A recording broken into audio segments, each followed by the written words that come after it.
Alrighty, team, it's time to do some work. Let me know, what are you working on as we go through this? I will be working in this journal here, which is a B5 from Archer and Olive. I'm making some B5 layouts for an upcoming video, and I am a little behind on schedule, which is why I thought we could use some time today together to just get some work done. So you can be working in your journals, you could be working on housework, you could be, reorganizing nail polish. I love that. Alrighty, so let me know, what is it that you're going to be doing, either in the chat or the comments if you're here on the replay, and let's get some stuff done.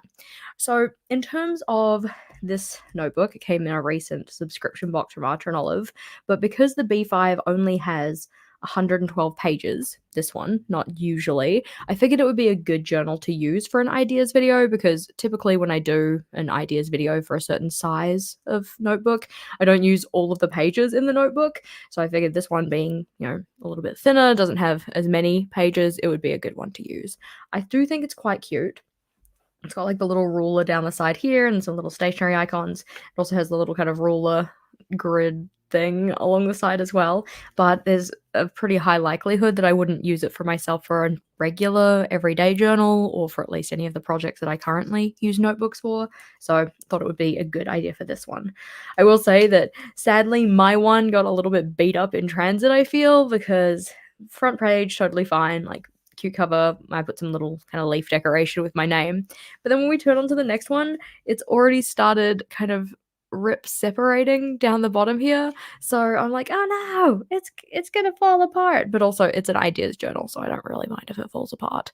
A little unfortunate. Like, if I was still going to kind of keep this one, I'd probably contact kind of customer service and be like, hey, my notebook's having the struggles.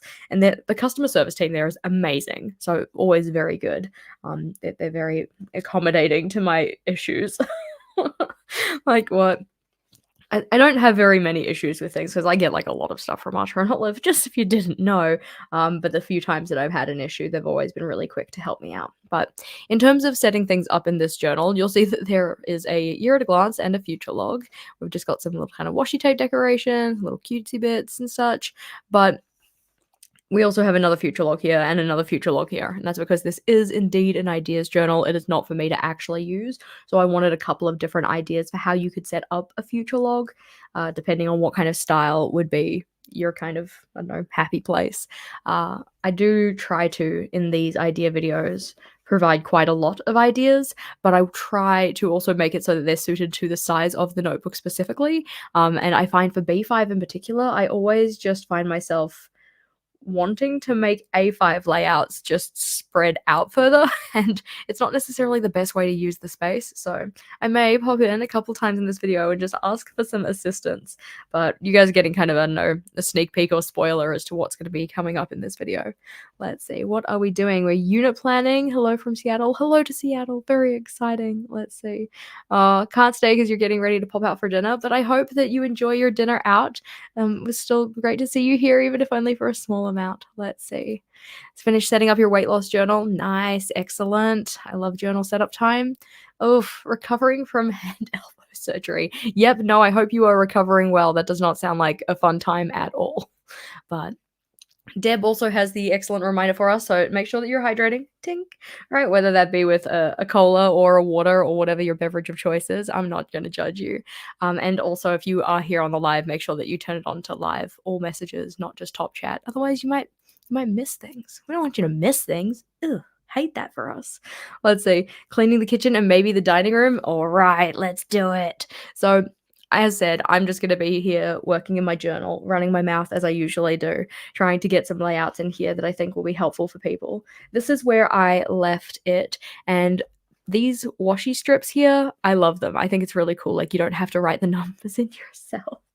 These ones are from Oops-a-Daisy. I have them linked in the description box, but they're very handy for quick setups, especially for these monthly outline kind of layouts. So if you're doing, like, I don't know, the regular monthly log style from Bullet Journal Official or whatever, this is the style you kind of use. But if you're setting up a page where you have to write those numbers out time and time again, the little washi strips could just be very useful. So I use them on this page.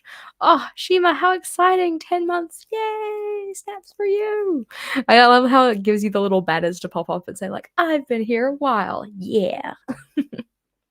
So in terms of the actual layouts in here and what I have planned. Haha, I have no plans. So I'm not really too sure if I want to just kind of launch in and start setting things up, or if I maybe want to write some ideas down.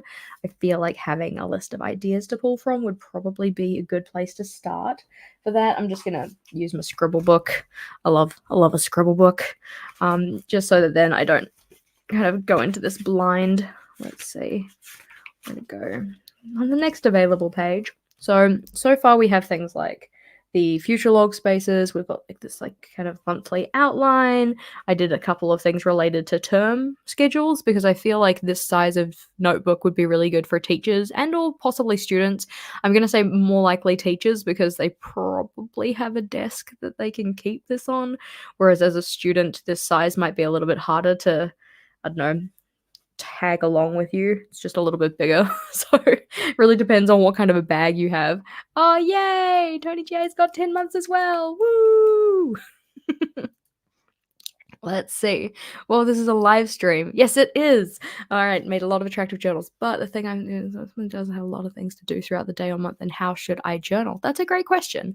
I find that that came up a lot in like 2020 when people obviously were not going out as much. The world kind of shut down for a bit there, and a lot of people were saying like, well, I use my journal to keep track of the things that I'm doing on a day-to-day basis, like appointments and stuff like that. I just don't have those anymore, so what do I do with my notebook? um, as part of that, we had a video that went out. Like, it's an older video now, so no judgment, please. But in that older video, we talked about like ways to use your monthly log that weren't just monthly plans. So that might be a good video to check out. But it talked about things like you could do like daily gratitude in your monthly log. You could do things like word of the day, something that you learned, little fun tidbits, anything like that. But I find that for me, in terms of journaling when I don't have a lot going on, I just make my layouts more condensed because I like it when my journal looks full, but I'm not going to kind of like inflate beyond what I necessarily need to use it for. Does that kind of make sense? I'm not really wording this very well, but I grab you my journal so I can kind of show you what I mean. So this is my current journal, and you can see that I do like little kind of daily logs. So Saturday, here's my list. Sunday, I have 4 things, and one of them is do my hair. Like, I did all of those, and now rather than writing a whole bunch of other stuff down, I'm just going to put the sticker for Monday and continue on after that. It's all right if my daily log is really small because the way that I use my journal, I don't pre-designate certain amounts of space for certain days of the week. So it's not really an issue. But that's also something that doesn't really bother me. If you're the kind of person who prefers to have weekly setups, though, where you have pre-sectioned out spaces for each day of the week and you want them to be roughly the same size and you want them to, I don't know, have a, what's the word, like a certain amount of fullness, then it's kind of thinking about, well, what other things can I put into those entries that maybe will fill the space but aren't necessarily my daily tasks. I'll go find you an example for that one. So I'll put that one to the side as well. Where's my journal? In here. That would be this one. So in this journal, I was doing, at the end of the journal in particular, I had daily logs where each day took up a column on the page. So like Saturday's column, Sunday's column. And you can see that like for the first couple days, I only have, yay big of a task list. It's really funny looking back on this and seeing how much space I was using. But because I wanted each day to have the same amount of space, I just filled the bottom part with like a little doodle. I had a little kind of journaling prompt that I was reflecting on. I think that these ones were all kind of mid-year journaling prompts. So they were all related to kind of reflecting on what life was like at that time. But for any extra space, I just filled it with some stickers that I liked at the time. And like that was okay too. So we've got the first 4. The next 4, you can see that this list was longer, so the space that I had to fill was a lot smaller there. So I just kind of make it, like effectively, I wrote as much as I needed to fill the space that I had, which is just a little bit different to how I now do my journaling, I suppose. I love this. Yeah, I never freeze. Yeah, obviously I was drawing like Avengers characters and stuff for this one. I did fall off with it because I was having a very tough month. I remember this was not a great time of life for me. Can I have a do-over? Like feeling prickly. Look on the bright side. I'm not dead yet. Yeah, I was not having the greatest time. And I was just kind of like, had a cold, still feeling horrible. Had some space to fill, so I just did some kind of pattern work and whatever. But then we get back into the swing of things. My to-do lists became a lot longer, so I didn't really have a lot of space down the bottom that I needed to fill. But yeah, let's see. So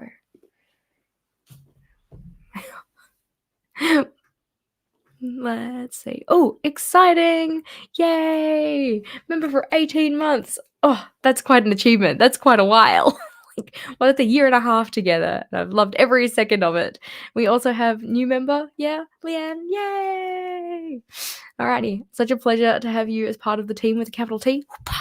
I feel like, we're already 11 minutes into it, and I haven't even started working yet, but that's okay, because I like answering questions. So I think that the way that I'm going to approach this is just write a list of ideas of layouts that I might want to include in this and then go from there. I guess, question for you guys, are there any B5 layouts or page types that you would like to see in a B5 layout video? Because I'm making it for you.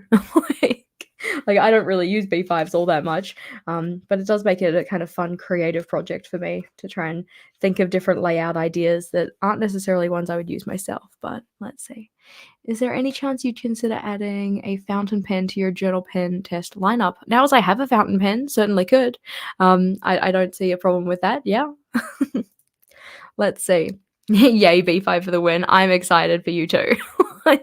I think it's been a bit of fun so far because obviously I used a B5 for 4 or 5 months. So it was kind of good to get a feel for it that way, but the way that I use my journal is obviously not the same way that everybody uses their journal. So I'm going to put my pens out so I can actually get to them. Let's see. Weekly and monthly layouts, all right? So weekly, monthly.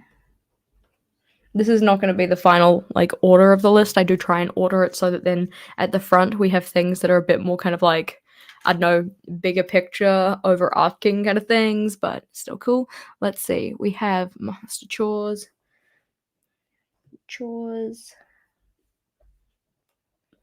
menu plans, and meal kind of stuff. What else do we need?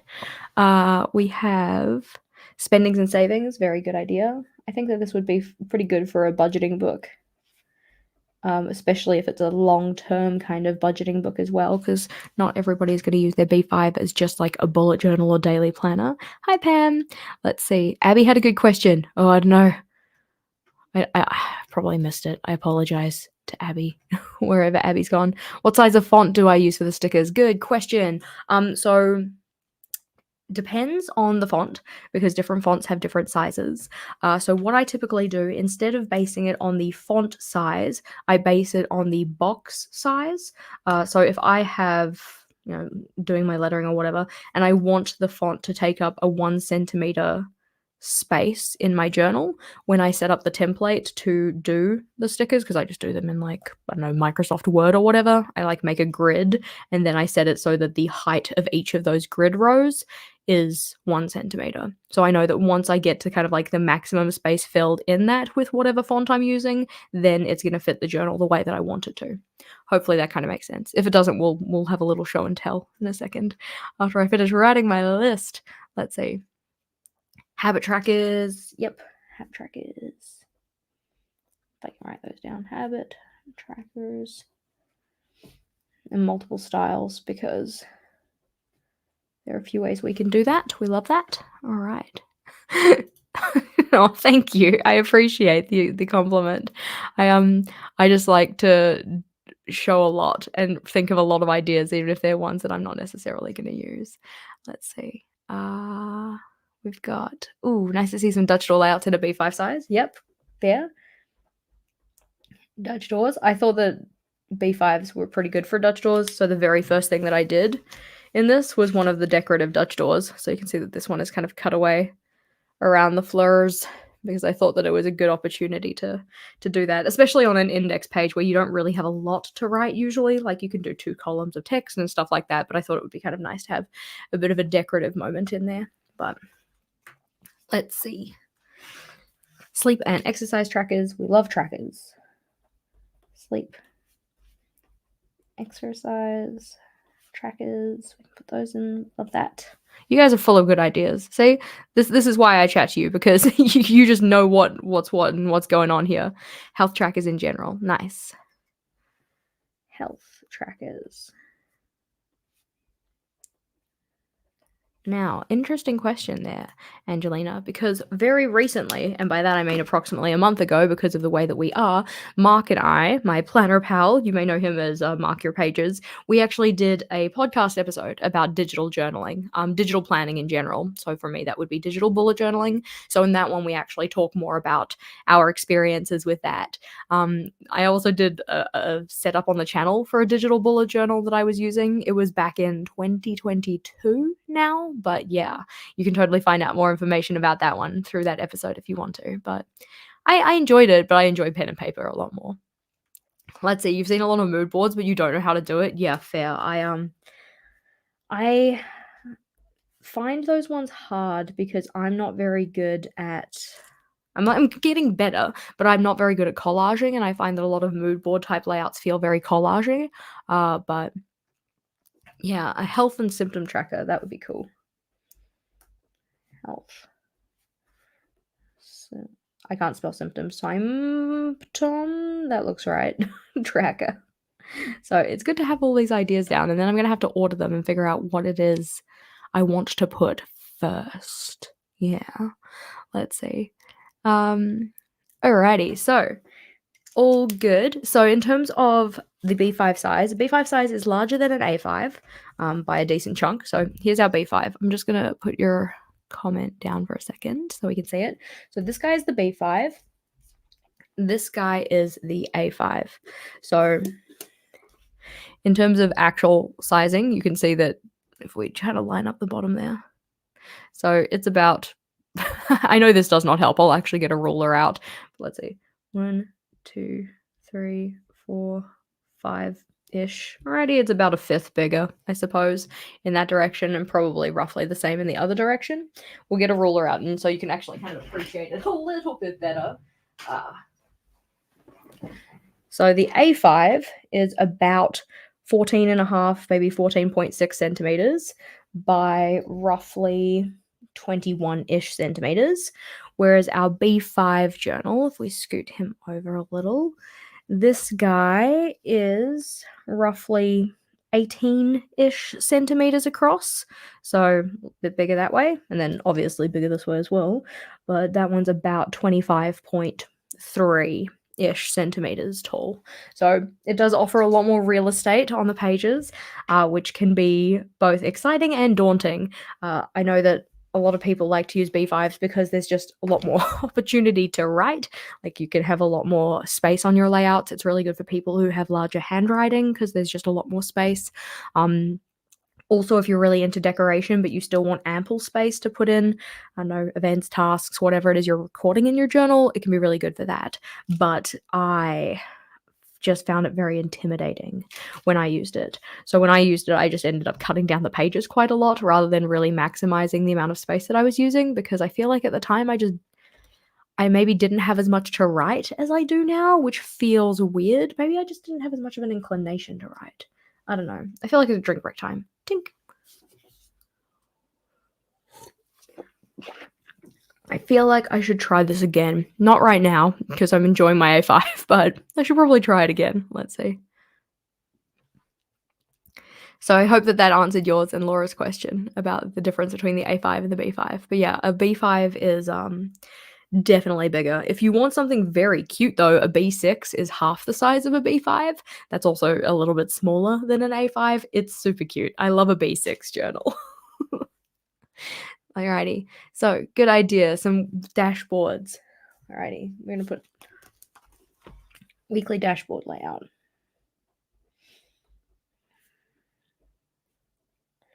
If I can spell dashboard, which I cannot, but at least I know what I mean. Excellent. And a monthly dashboard. We love a monthly dashboard as well. I think that the nice part is we've got some videos on the channel already about like how to make a kind of one-stop shop kind of layout in a B5 journal in particular, just because it does have a lot of extra space. So it could be things like a full month all in one. So it's got like your monthly calendar and your trackers and your task list and everything. So it's like you just come to that layout and it has all of the stuff you need. That would be one that we can do in here as well. All in one monthly. That's for when you're getting towards the end of your journal and you're just like, nope, I do not have enough pages to set up everything I usually set up, which can be problematic. Study or revision tracker. Nice. Study or revision tracker. I'm also going to put topic outline because, again, thinking that this is probably a good size for people who have, I don't know, jobs in academia. I'm also thinking teachers. So it's like, you know, your work week schedule kind of a thing can fit in here as well, and quarterly schedule. And like we said, term schedule and a timetable kind of layout because you have so much space in here, which is really cool.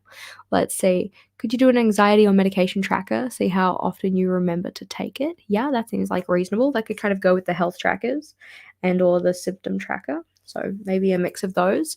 Let's see. Mental health and or church layouts.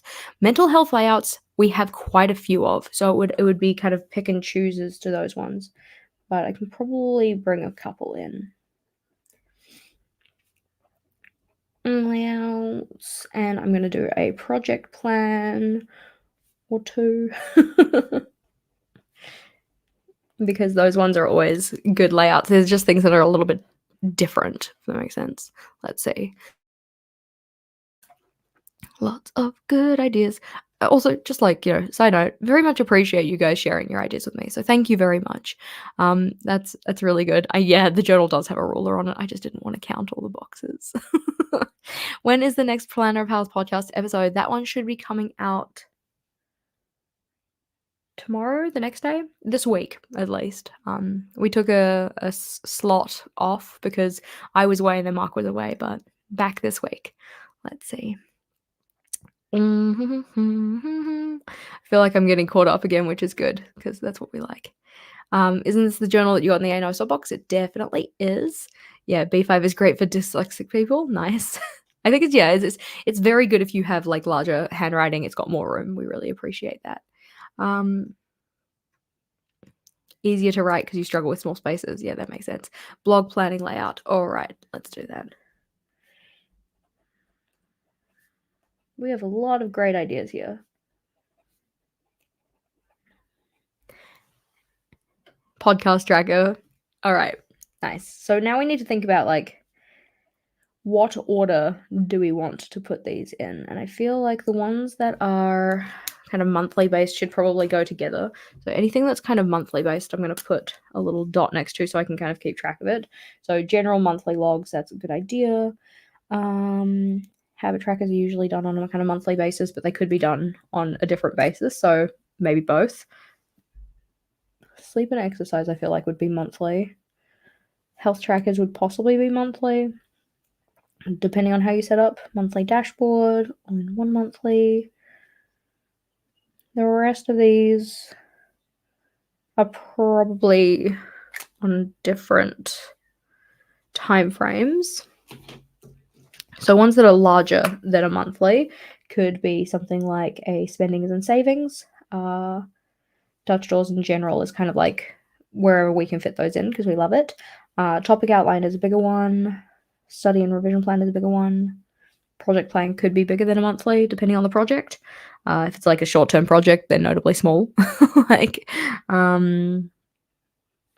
I'd say mental health layouts, it really depends on which type of a layout we put in.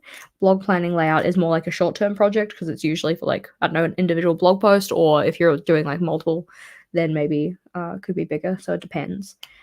Chores, I guess, could be monthly or weekly, maybe. So it's also good to note that, like, just because we've given these, I don't know, certain terms to describe them, for instance, like I don't know, project plan in general, like, there are many ways that a project can be formed. There are a lot of different ways that we can do a project.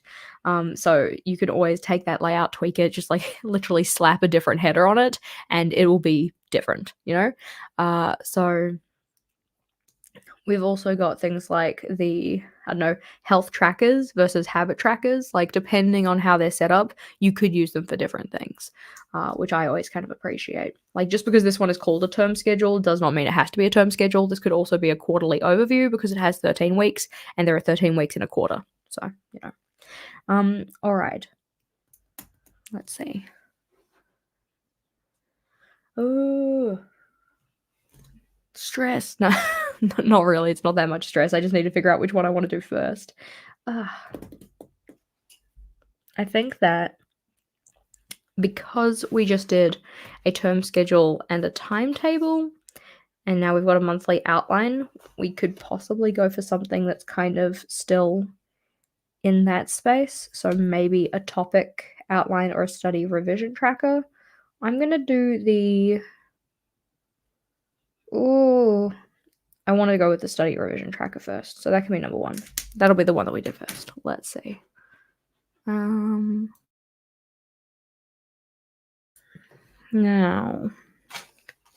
need my pencil because I don't really know what I want to do here. Now, one thing that I will say is that this paper in particular, I've been finding that my pens are taking a while to dry on it, which means I kind of have to slow down and take my time with it, which is kind of nice for working here together, Tink, because I often do work a little bit slower when I am streaming or like when I'm video recording. Let's see. I need to organize my space. So we've decided that this one was going to be a kind of like study plan type thing. So we can write that in.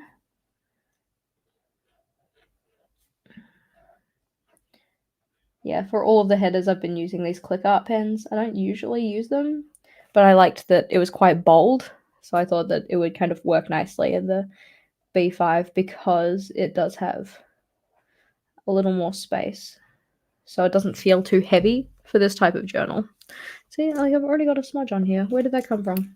Like, did I just put that there? Probably, but it's fine. It's okay. Let's see.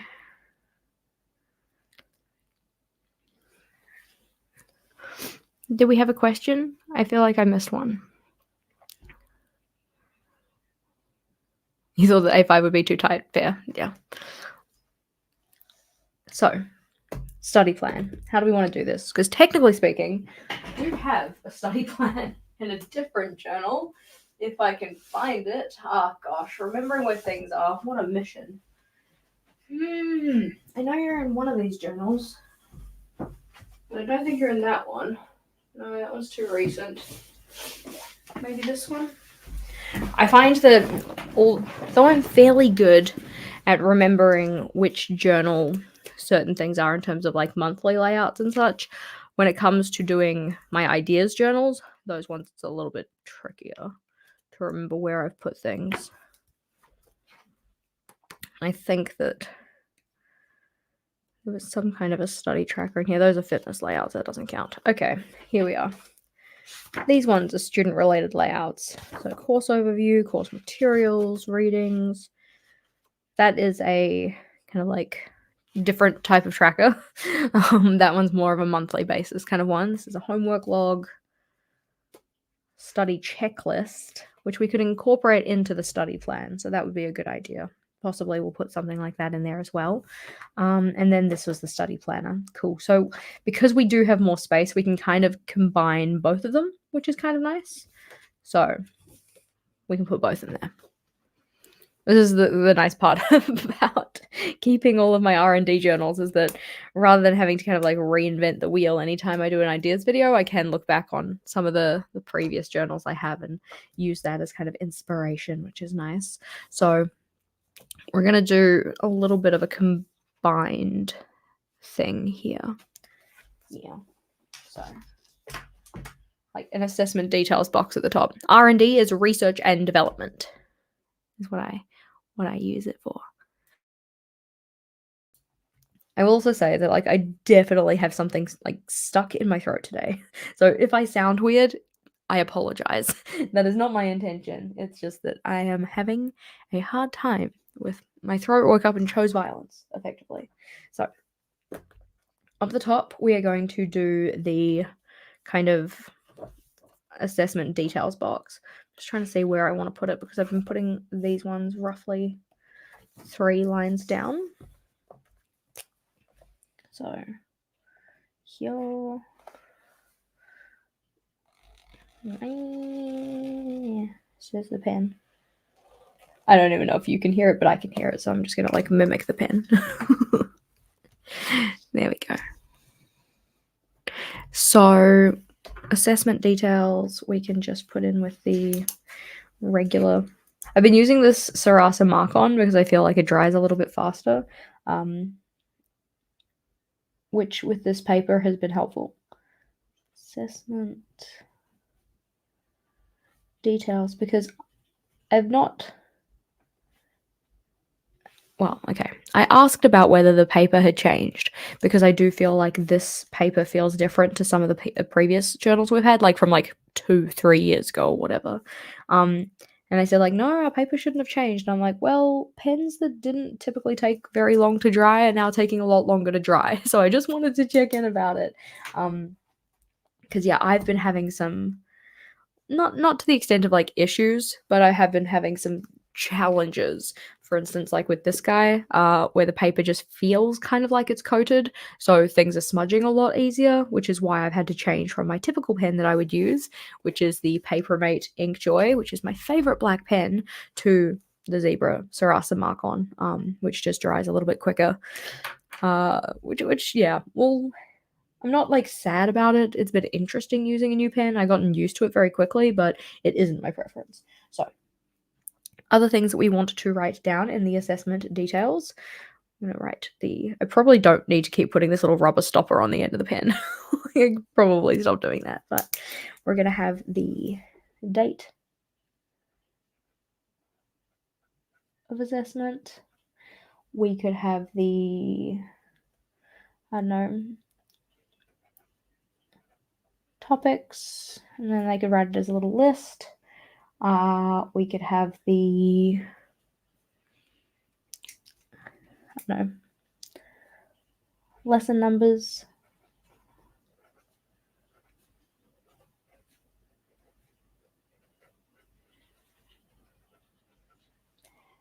And it could be some kind of like a grade contribution, depending on what it is they're doing, or like how your school breaks things down.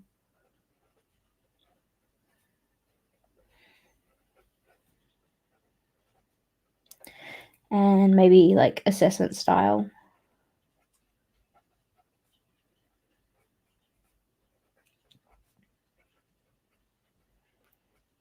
Because maybe you have different types of styles. It could be something like a, I don't know, like a test, or it could be like a practical kind of thing. It could be an experiment with an investigation write-up. It could be, I don't know. There's a bunch of different ways that it could kind of work out.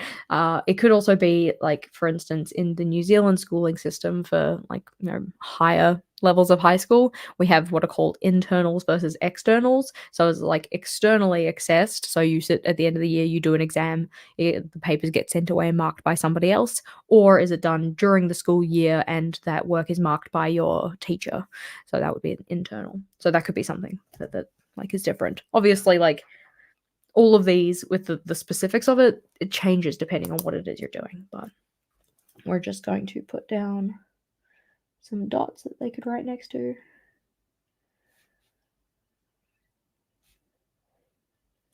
Because I think I'll just set this one up as a scaffold rather than filling everything in. Let's see. How do you decide what type of layout works well with the type of page? You voted for a lazy day? Lazy day was never an option, Em. Ha ha ha ha. It was a falsehood, a false choice. because you were not alone. A lot of people voted for a lazy day, and I'm like, it's not a lazy day. But I appreciate people trying to make me not take what my work too seriously right now, or something like that. But okay, how do you decide what type of layout works well with what type of page? It is tricky to say how, because it's very much the kind of thing that probably just comes a lot from experience more than anything else. Because I have worked with a lot of different sizes of journals and I've done a lot of different layouts, it just means that I find it fairly easy to see how pieces fit together. But one of the things that I will say is like, I would often previously go in with pencil a lot, do a lot of kind of like sketch out where I want things, check to see if it's actually going to fit there, erase it, try it again, yeah.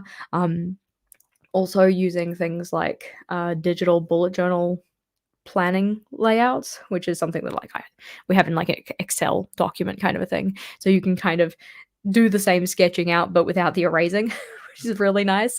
You just use color or like merge the boxes or put in outlines and stuff like that to kind of see where things fit.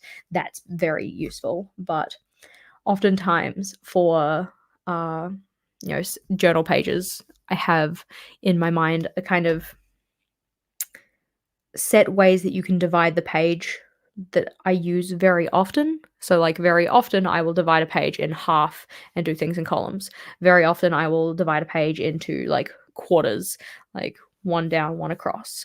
Very often I will divide a page into thirds, kind of a thing. And you kind of think in your mind, like, okay, well, for the section that I want to include, do I need a lot of horizontal space? So, should that go the full way across the page? Or can I just fit it into a half or that kind of thing? So, for instance, in this study plan, in terms of what they would be writing next to each of these little descriptors, it's probably not going to take up the full rest of the page. So, we could, in theory, put something along the side here, whether that be something like, I don't know, a countdown until the date happens. It could be a grade breakdown of like hey, if I, get this percentage in the assessment, what's the overall grade contribution? Or it could be something like that. So what are like some other kind of little bits and pieces I could fit into this space that would lend themselves to not having a lot of horizontal or vertical space, but would still be useful for the overall layout? It's kind of like a puzzle, effectively. Are you planning on resubmitting your application for the A&O ambassador team again? Probably not, just because I want to do other things, really. I did very much enjoy being on the team, and like I'm still on the team at the moment, but I don't think that I need to be on the team again this time, like right now, like maybe in future, but for right now, I have other stuff that I kind of want to work on. So, because like, okay, if you're part of the ambassador team, right, you have like a blog post, a reel, a video, and a printable to make each month. And I find that blog posts in particular take me a really long time to write because I'm a little bit particular about how things are. And I get very bogged down in the wording of things to make it so it like is worded the way that I actually want to present the information, because I want to make sure that it's useful for people. I want to make sure that I'm not mincing my words like I do on live streams. Dun dun dun. But because of that, and because it's going out with my name on it, and I want it to be a certain level of quality, it just takes me a really long time to do.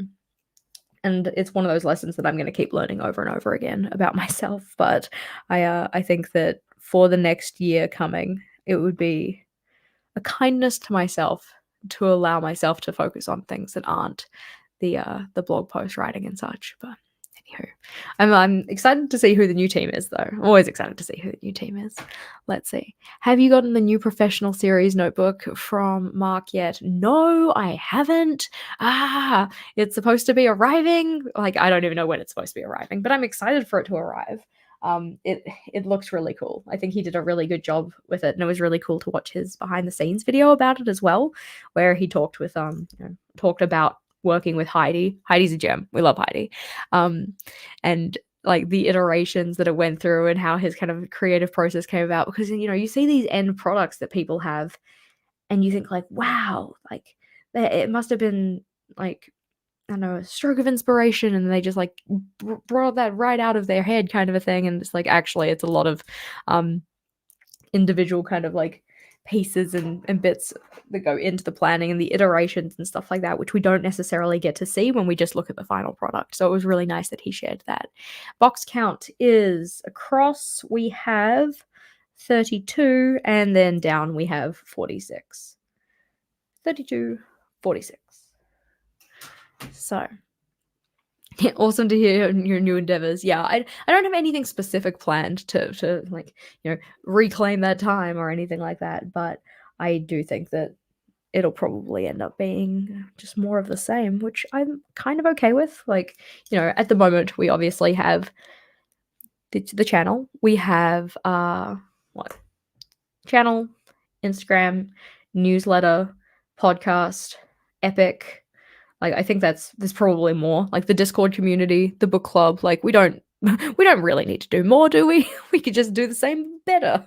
Love it. Let's see. Does anybody else's journal slowly warp from decorations? Yes. So what? Let's have a look. This is a regular notebook size, right? Roughly. Like, let's put that there. That's a roughly the regular notebook size. This is my reading journal. Look at how chonk it's gotten. And like they started at the same size, but because I stick a lot of stuff into my reading journal, it has gotten very large and in charge, chunky yet funky, and I love it. I'm slowly getting caught up on my reading journal, but it does still need a bit of work. I appreciate the chunk now though. It used to bother the ever loving heck out of me, like so much. I did not like how like kind of warped it was getting, but nowadays when I see the chonk, I'm just like, yes, baby, you're looking so full. I loves it. It's certainly been a journey in terms of coming to that realization with like, liking the chunk more than I used to. Tink.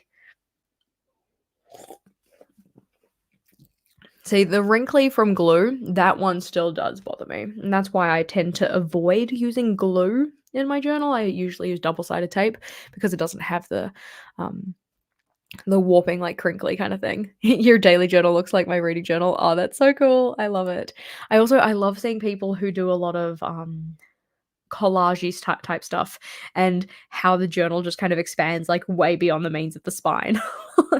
like quite big. It's kind of fun to look at. Let's see. Do you ever design your own notebook line? I wouldn't be opposed, but also like okay.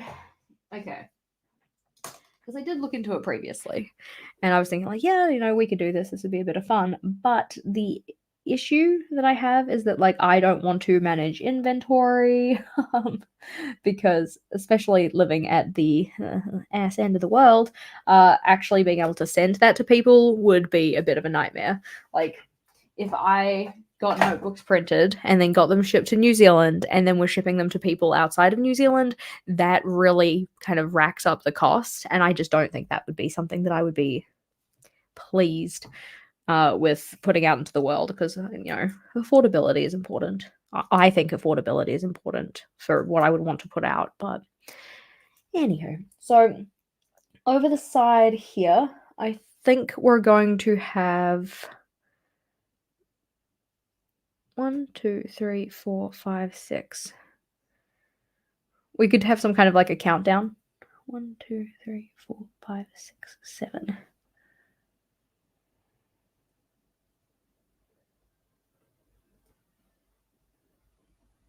There we go. Countdown. So this can be a little space that they use to show that the passage of time is upon them. Let's see. 1, 2, 3.5. We're just going to make it a little grid, and the idea would be that they could kind of color in each of the days. Maybe it's like 6 weeks until final assessment day or something like that. But maybe final assessment day can be on the Friday. The nice part about doing these idea videos is that because I'm not actually going to use the layouts myself, because they are just done for ideas, I can usually be a little bit more free in terms of putting the line work in. It doesn't matter quite as much if it's wonky.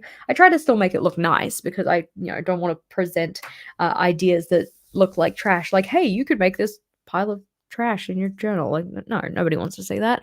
So I do try to make it look still a bit visually pleasing, but yeah, shrug. Let's see. Do a collab with Quirky. Oh, I know, right? The Quirky Cup Collective have such beautiful notebooks, but I don't like that their dot grid. I don't know if it's changed. Okay, we're gonna put that big proviso. I do not know if they've changed it, but the journal I have from them, their dot grid is not 5mm, and I hate it.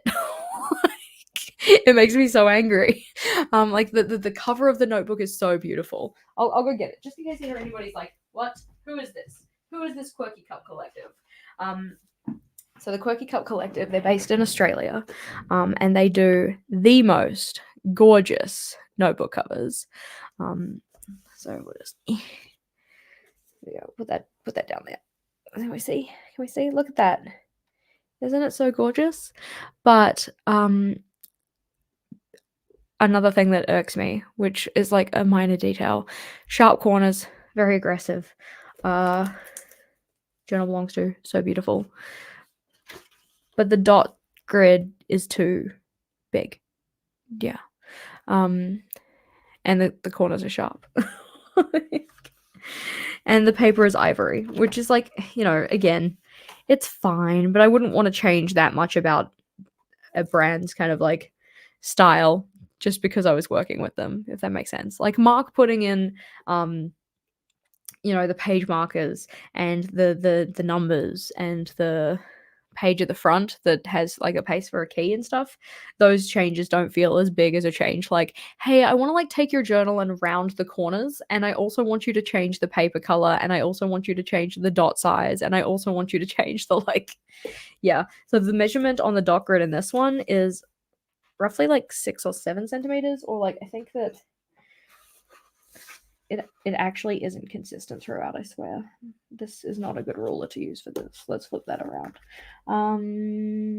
Yeah, it's 5mm like between the dots, but not including the dots, which means that by the end of the page, you are very off the mark.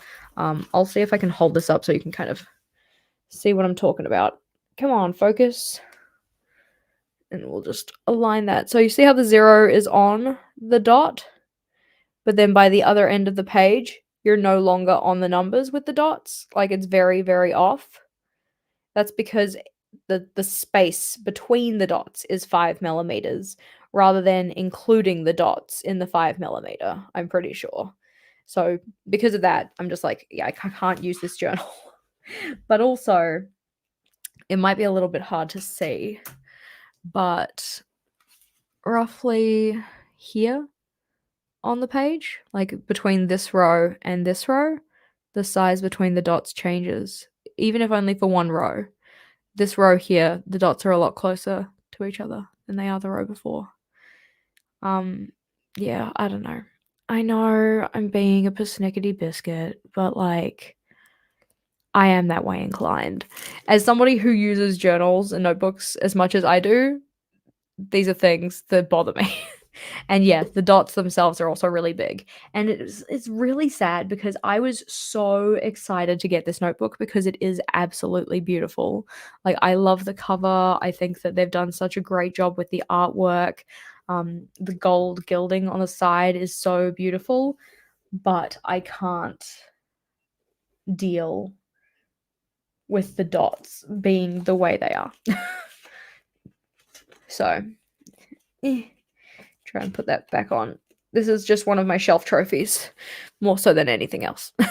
Like, there we go.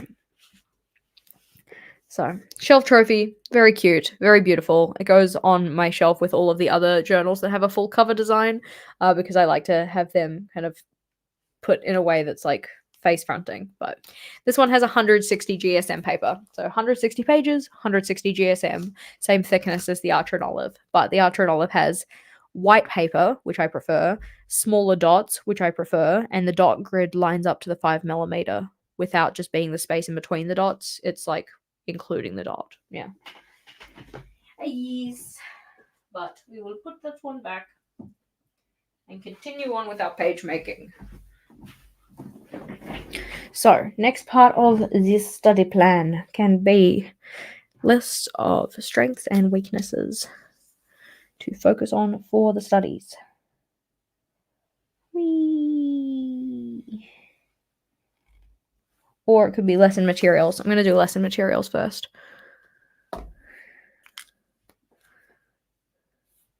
Totally stop doing your year of planning spreads. Maybe you'll jump back into that. Yeah, could do.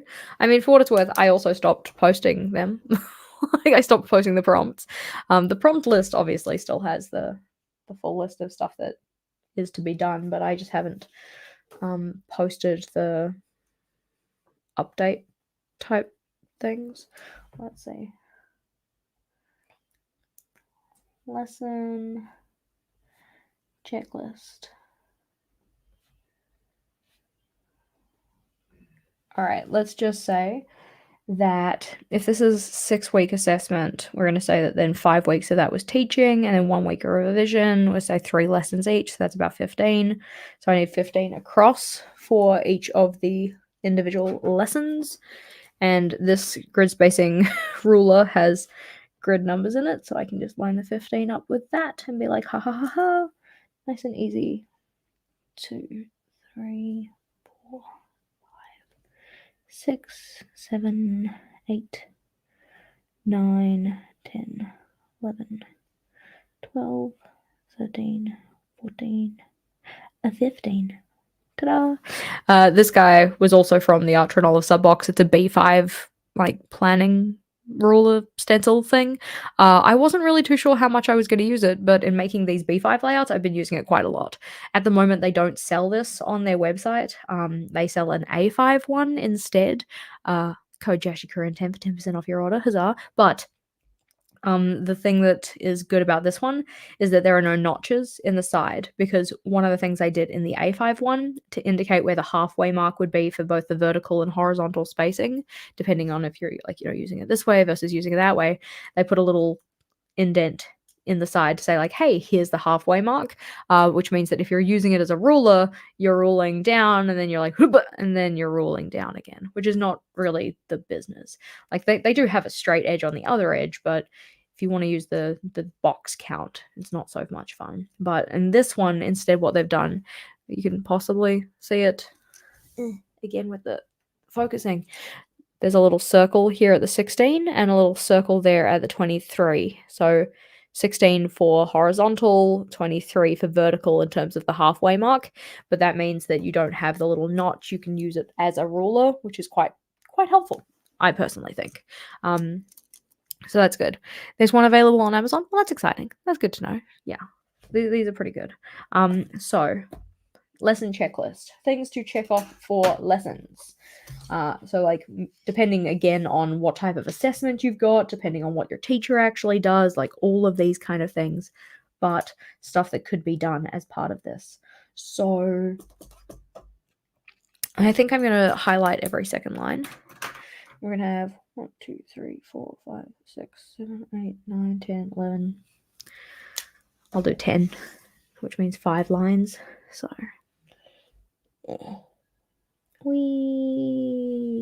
So in this style of I don't know, tables, I suppose, it just makes it a little bit easier to use if you do highlight every second line, because then you can read across as to which task lines up with which column. So that's why I'm putting these in. Go.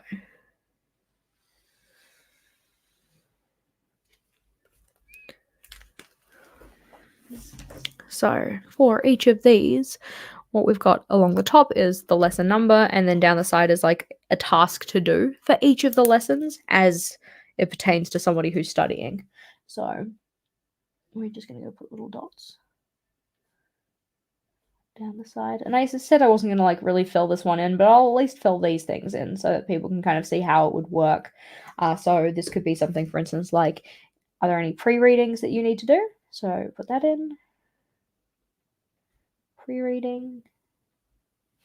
Then we can like say like attend the class. Because funnily enough, if you're in the room where it happens, you usually pick up more info. Did you have any lesson notes that you needed to either acquire or take down? Was there any kind of like readings that you had to do after the fact. So maybe we have like the highlighting stage,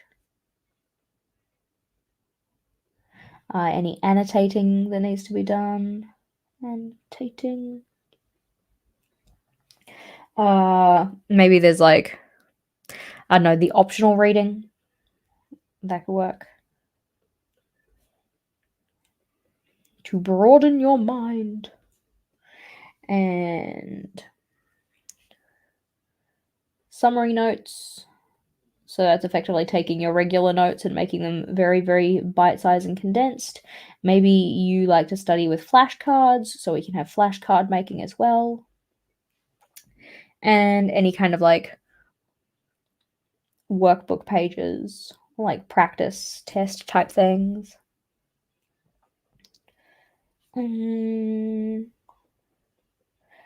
And revision questions.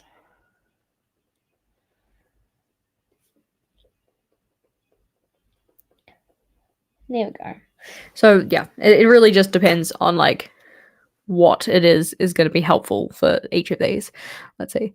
That recreation of using the ruler with the notches was so dramatic it felt accurate. Well, that's what it's like. You know, it's like when you're trying to do ruling with a ruler and you accidentally get your finger in the way and then you get this like weird bump over the top of it and you're like, great, that's exactly what I wanted. Said Tink, nobody ever.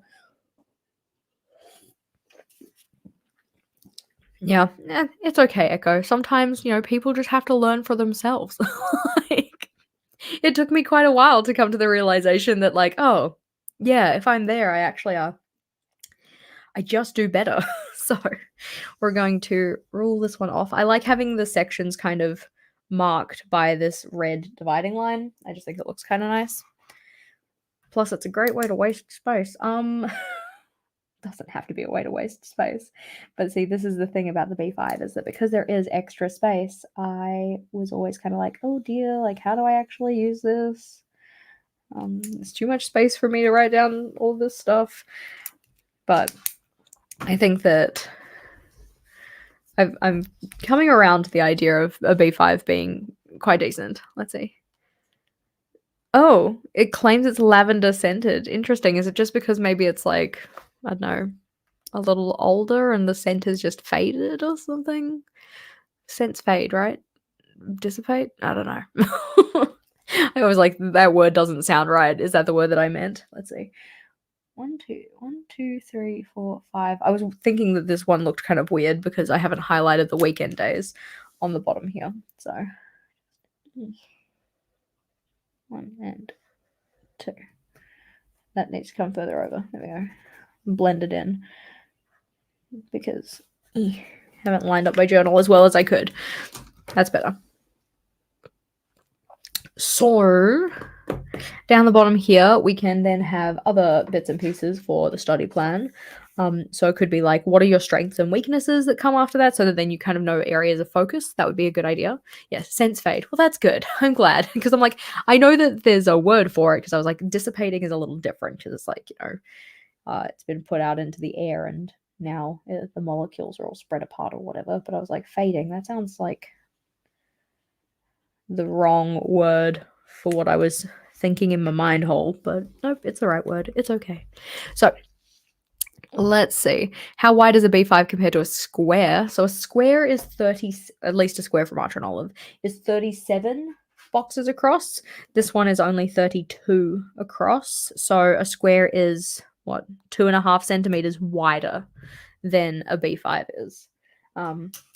Which is odd because like I didn't like the B5 because of the width. That was part of the reason. I mean, like also the length, like just the whole thing was too big for me. No offense, friendo, yeah, no offense. But then when I got into the square, I actually really liked the additional width. So maybe it was more so the vertical spacing that threw me through a loop. So this one we're gonna say that there are the strengths. And we'll give them space for 5. And then the weaknesses, and we're going to use the little ruler again so I don't have to count. Hee hee hee hee. There we go. just so that then when it comes to doing their study, they know where to focus. Because although it's very easy to focus on your strengths while you're studying, you do the revision questions that feel easy, but it still feels like you're doing work because you're still technically studying. That's usually not going to have the biggest payoff in terms of like how you spend your time. So yeah, let's maybe not do it that way. And then at the bottom, we can just do some kind of like a task list that they can use to do their revision. And we're also going to add some decoration because we love decoration because the B5 is great for decoration.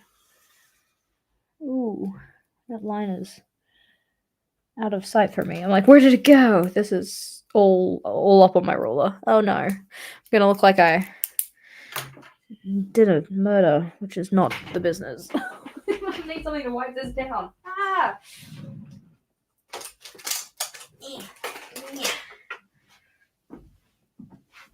Thankfully, I have wet wipes for literally just cleaning my ruler. There is nothing else that I use them for.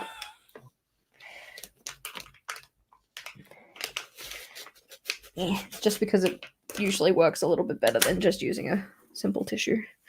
I'll just try and do this without getting it all over the desk, but you can see like all of the color that came off that. There we go. Beautiful. Put that over here. I should probably also wipe off my hands because my hands are now very red and I don't really want to make big red smudges all over. Where is Vogel? Vogel's working. He's in his office doing his work. It's Monday morning. He's got stuff to do. He's been very quiet this morning though. I can hear his music going though, so even if he's not conscious, at least he's having an enjoyable time with it. I killed him with a ruler. Yeah, I know, right? Oh no!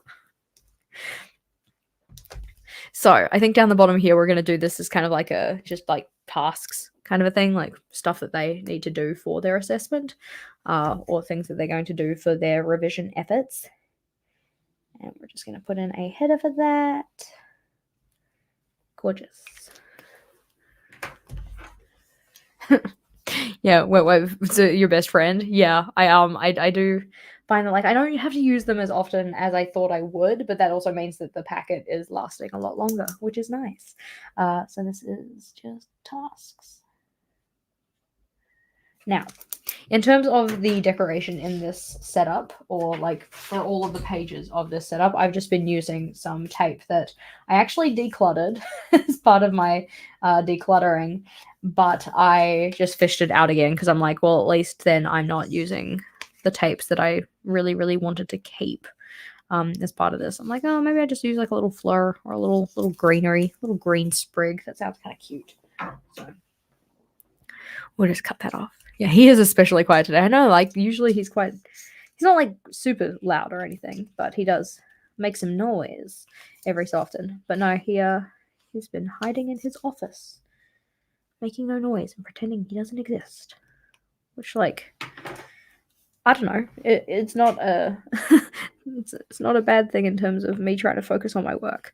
I want to. Okay, so this is a bit of a tangent, but I want to reorganize my office because one of the issues I have is that I sit, here at my desk, but my back typically is to my door. So it means that anytime I hear a noise behind me, I have to like physically turn away from my desk to look at the source of the noise, which just interrupts my flow of working, So when he comes in and out of his office, like there's a decent number of times that he does it where it's because he wants to talk to me about something. So it means I have to like, turn away from what I'm doing, have a conversation like, oh God, such a burden. My partner wants to speak to me. But I'm like, when I'm trying to do my work, it's very annoying. So it would be nice to have my office organized in such a way where like I can see him in the door and see if I actually need to turn around versus he's just going downstairs to like get a drink and something to eat or something. But that's a future me problem. That's not a right now me problem. This looks cute. So just making sure that everything is dry, using the finger test, which is really just me planting my finger on stuff and making sure it doesn't smudge. But that looks pretty cute. So we've got a study plan. We're going to add that to the index. mainly just so that my index actually looks like it's been used, so people can kind of see how it would get used. Yeah, you've watched too many true crimes to not have your face from the door. I know, right? And that's also an issue because I've been watching true crime things recently as well. So I'm just like, oh my god, somebody can like sneak up in my house and hit me on the head, and I like don't want that to happen. Funnily enough, I think most people probably don't want that to happen. But timetable, monthly outline, and then the study plan. Monthly outline, study plan.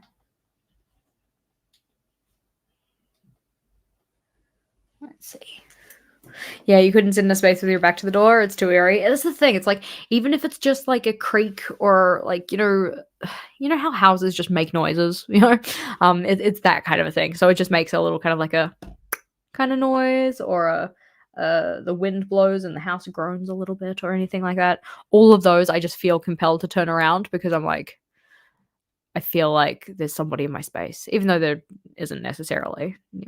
No offense to any of the ghosts that are listening. All right, I'm not talking about you. You're fine, but it's the physical beings that possibly might happen in my house. I'm like, no, I don't like the idea of not knowing. And I try and work my way through it. I'm like, there's nothing there. It's fine. You can just keep facing your computer. But then after a while, I'm just like, nope, now I'm anxious. I need to turn around and just check. Yeah, exactly. It's bad feng shui. So I really do want to kind of like change it up. I think we've looked at it previously on the channel as to what I was thinking about doing, but for the sake of having a break, because we've set up an entire page, guys, I feel like it warrants having a break. So if we do a little, how we say, screen share, this guy here. Alrighty. So this is what the office used to look like. This is in the way back whens, the days of yesteryear.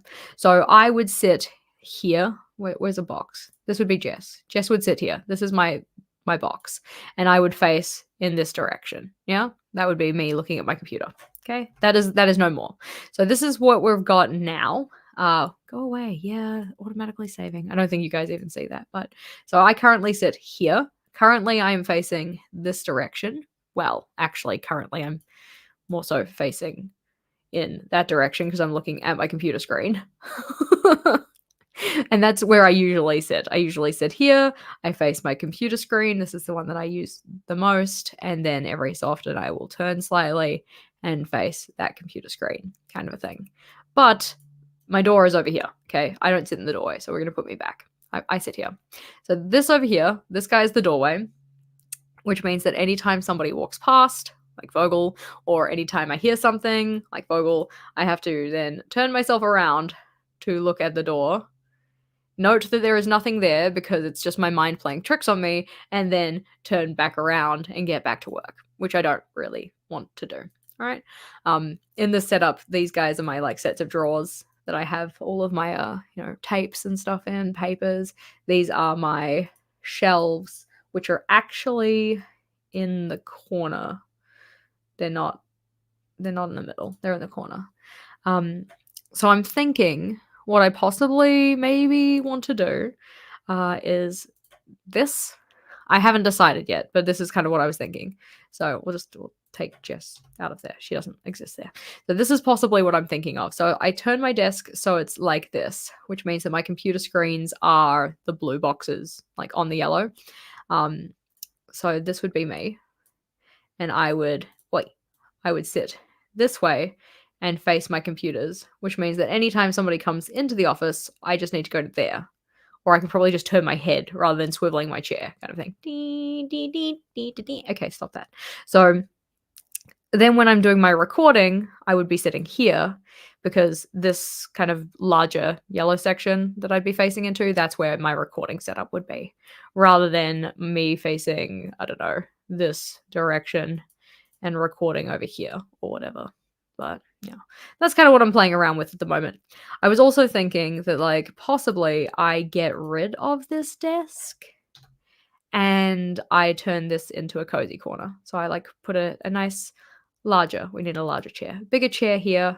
and this could be the place that I sit and do my reading, and I'm like hidden behind the door, so I wouldn't really see out the door. It would be kind of nice. So maybe we'll see what happens with that. We'll put my desk back for now. Just because like I don't really think that I need 2 desks anymore. Did I ever? Maybe, but something that I was thinking about, but we'll see what happens. Let's see. Mirrors could work. Yeah, I could do mirrors, but it's also the kind of thing that like I have. You can see this little box here. Hopefully, this one here. That is my cupboard. And then along this wall here is a window. Like a window that goes pretty much the entire length of the wall. Okay, not quite, but like pretty much most of the length of this wall is a window. So I'm not too sure. I feel like these computer screens would also have to be adjusted. I'd probably want this one to be more like over here so that then it's not so against the window. I'm not sure. Or I could put both of them over here. Interesting. Okay, I'm getting distracted again.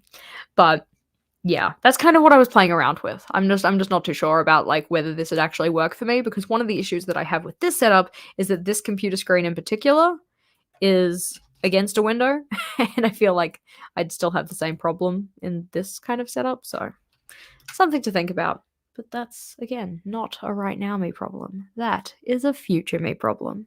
So we'll see what happens with it. I'm hoping to, before tomorrow, effectively have kind of a layout that I might want to actually try out planned, so that then I can start rearranging things in my office. But one of the major first steps for rearranging the office was doing my washi tape declutter so that I had more space in my drawers, which felt very good.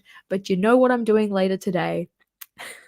I'm placing an order a journal say, which means I'm just going to restock all of them. Okay, I'm not.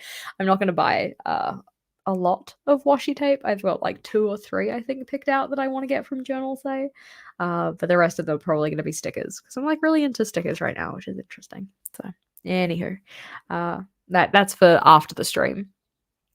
Why shouldn't mirrors face doors? I'm not sure. Maybe it's because it like, the flow of energy comes into the room and then it bounces off the mirror and just leaves again, and you're letting all of that goodwill, the flow of your luck just leave your room. Something like that. I don't know a lot about feng shui, but the distraction counter gave up. It's just like, maybe that's what I did a murder of. I murdered the distraction counter.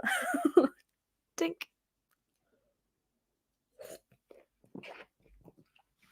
So the next layout idea we had. So we did the study or revision tracker. I feel like a topic outline might be a good one to do, because I'm just like on that train of thinking about student and teacher related layouts. So we'll put that one in. T for topic.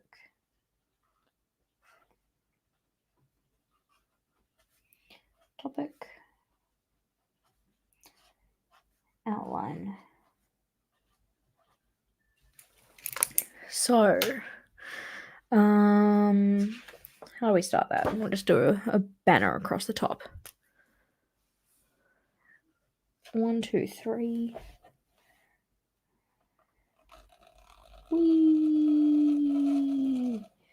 So the creaky pen, which again I don't think you might actually be able to hear, but just know the pen is creaky. So I'm thinking that at the top of the topic outline, because this is another one that I've used previously in my journal, but not necessarily in a B5, I would have something like, do I have an example here for you? I don't think I do. Oh yeah, there we go. So these are the kind of topic outlines I've done before. So you have the different lessons down the side, and then the different things you want to do in preparation for each of those lessons. And then at the bottom, you can have stuff related to like assessments, moderation, whatever. Depends on the topic. Scribble, but it's all good. So I'm thinking mostly like that. Mostly. Gosh, memories. Put that away. Distraction. I'm glad you heard the creaks. Otherwise, I just seem like I'm talking schmack. Like, let's see. B5 is 73.5 square inches, while the square is 64. So the B5 is legitimately bigger, and probably why it feels different versus the square. Yeah. I'm glad somebody did the math. Did you manage to catch me live? Yay! Shania, it's glad to have you here.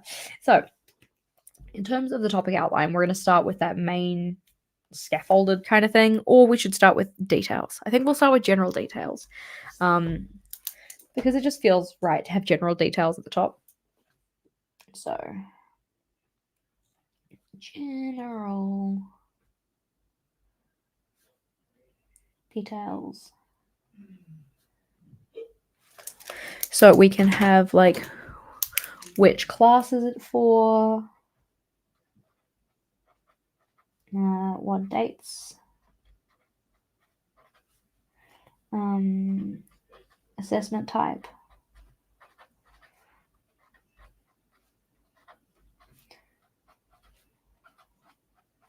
and then assessment dates.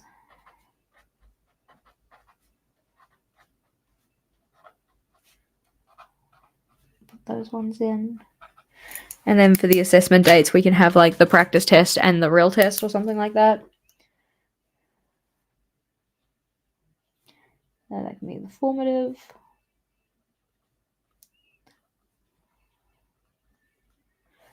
And summative.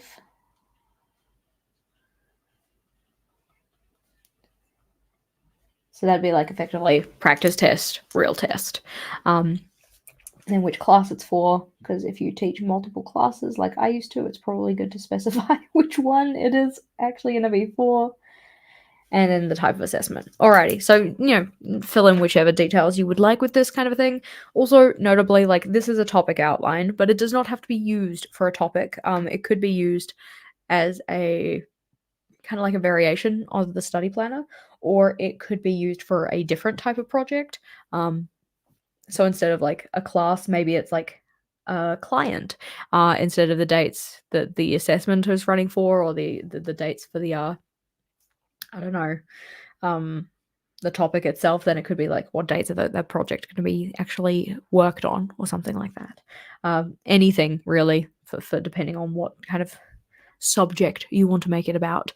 But I do think that there's a lot of flexibility in terms of how we actually use it, and it's good to pay attention to that. Yay, catching alive. Excellent. So it's good to have you guys here. It's good to have you here. So I'm going to rule this one off, because then after the general information, we will have a space to break down what needs to be done for each of these. And it's going to look kind of similar to the study plan, but this is the kind of thing, like, I tend to work a lot with tables, because tables make sense in my mind hole. So that's why a chunk of my layouts are going to feature tables. We're just going to try and make sure that there's not anything gross on this. Yeah, see, look at that. Look at that red. All right, we don't want to have that on the ruler. We want to keep the ruler clean. Keep it clean. But yeah, so cute ruler. Put that to the side. You need the body doubling. Well, it is a pleasure to have you here to do the body doubling. All right. Oh, good point to actually check in with people's progress. All right. So if you left a comment below and you told me what it was you were going to work on, make sure that you go and add to that comment. If you're here on the live, let me know in the chat. Depending on whatever it was you were working on, how much progress have you made so far, right? So we're like an hour, 18, hour 20 almost in. I have, notably, run my mouth a lot, which I feel like is an achievement, considering that my throat woke up and chose violence. But I have also set up this one layout, It's one of those things that, like, when I do my videos and, tell you guys how long it took me to fill stuff in, or set stuff up, and I was like, okay, this page took me an hour and 15-ish or whatever minutes to set up. I'm like, yeah, but I did take a lot of breaks. I don't think that the hour and a half or whatnot that I spent on it is very indicative of how long it would actually be taking. Are we supposed to be working? You don't have to. I'm not going to make you do anything. We can just hang out for vibes. It's cool. But let's see. You've finally got your PC and TV in sync for the live. Yay! All right, the meal plans are complete. Excellent work. It started on the August weekly setups. Nice. I don't even have a plan for what I want my August to look like. Woof. Let's see. Finished off today's entries. Added some stickers to the habit trackers and cut out some more PET tape. Love it. All right. Almost done going through all of my nail polishes. Have thrown or set aside to give away. Nice. That's awesome. I love a declutter. So much fun. Favorite sport. Yeah. Sitting back and watching for a bit before bed. Well, pleasure to keep you company before bedtime. Let's see. H&W charts, wrapping up the last chart for July, working on your habit tracker now, watching in bed, just here for the vibes, totally fine. Laundry that was washing is done and folded. Wow, you're a wizard because my laundry from last Thursday is still sitting in the laundry basket in my bedroom, waiting to be put away. Haha, that's not a right now problem. That's a future me problem. So, working on a binder for learning Japanese. Cool. And you've penciled in your splash page. Nice. Yeah, I don't know what to do for August. I think that okay, we're taking another pause because YOLO.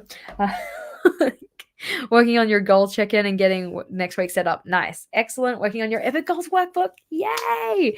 We have an Epic Goals meeting tomorrow to do a mid-month check-in, and I'm very much looking forward to it. I can't say I've made as much progress as I would like to, but I have been productive.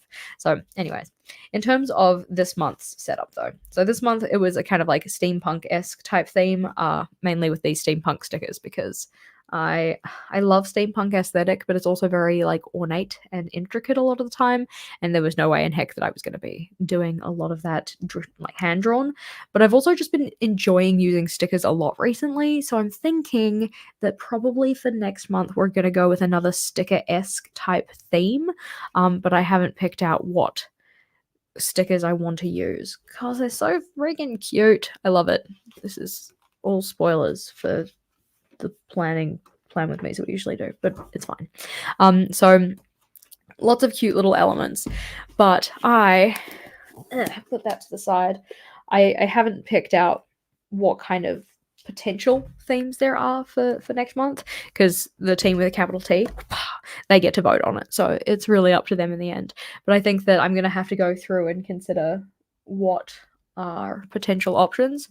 But yeah, you love the setups, but you do miss the drawings. Yeah, it's the kind of thing. It's like I did enjoy doing the drawings for quite a while, but I kind of just gotten to the point in my planning where that type of creativity wasn't sparking as much joy, so I've kind of stepped away from it a bit.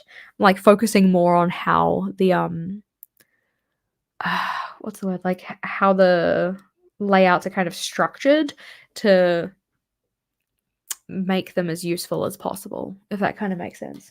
One of the things that I was doing with my mate the other day, though, on the topic of stickers, is that she was going through her sticker books and doing some decluttering. Kind of, I inspired her to do some decluttering of her journaling supplies because I was doing my washi tape, and so when I was over there, we were doing some decluttering of hers. But some of the stickers were too cute, so we just like stuck them in the back of my journal. So the first one in here was just the dark romance reader, which it says from Rachel. But then as we were going through the other sticker books, we're like, nah, some of these are too cute. They need to like be put somewhere. So we just kind of like went and stuck some of them in. So we've got the pineapple and then the diabetes, which is just these little bonbon type ones. And then we found this little moon with 3 bats. So we labeled them from Akitar characters. And just like a whole bunch of little cute things. This is the Humpty hangout. It's just 3 little eggs in an egg carton. But it's just a little bit fun. It's nothing too serious. It's just like actually using the stickers, because that's the thing, like for the stickers in the books that she had, these like sticker books, they wouldn't be the kind of things that I would really use. I'm more inclined to use stickers that are either kind of like larger decorative pieces like this, or like these ones, or ones that are kind of all in a similar color palette that I can kind of chop and change them and put them together with washi tapes and whatever to do things like the reading journal. Yeah. The pineapple's pretty cute, eh? Like, so yeah, it's like a sticker graveyard kind of a thing, but it's like we liked those ones enough and we wanted them to have a space in the journal, even if not on a kind of monthly setup or whatever. But it was pretty sweet. How do you set up your reading journal? Thinking about doing one yourself? This one's, I mean, do you mean in terms of like the starting pages, or do you mean in terms of like the reading reviews?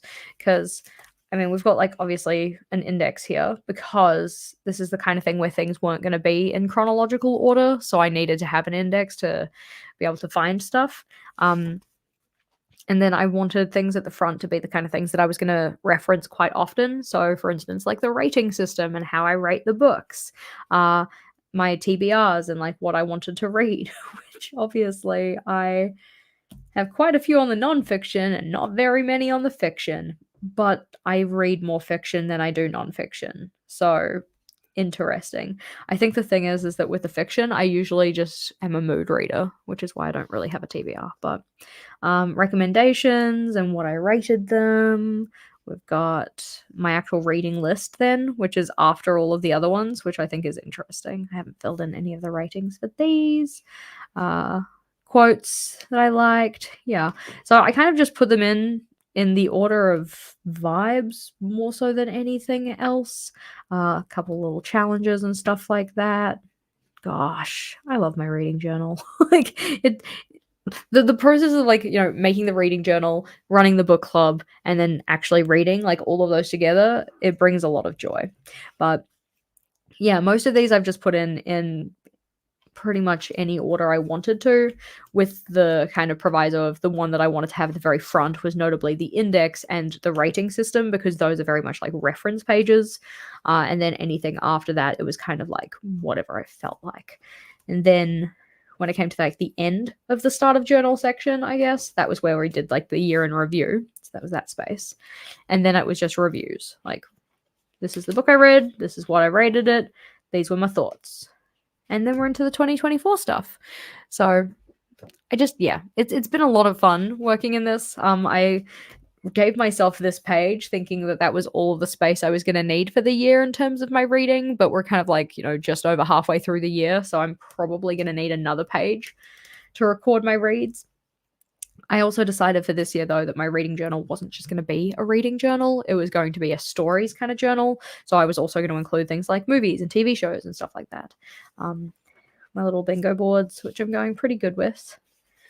Still need to find some more reads that fit those prompts. Book club. If you, side note, if you're a reader, if you enjoy reading, then make sure that you come and join our book club. It would be a pleasure to have you with us. Even if you just like reading, but you don't necessarily want to join the book club, like you can just come and join our little reading community. It's over on Discord.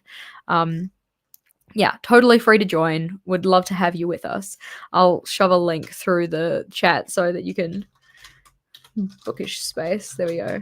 If you want to come along and you want to hang out with other people who enjoy reading, or join the book club, or join the Goober Readathon for next year, then that would be the space to do it.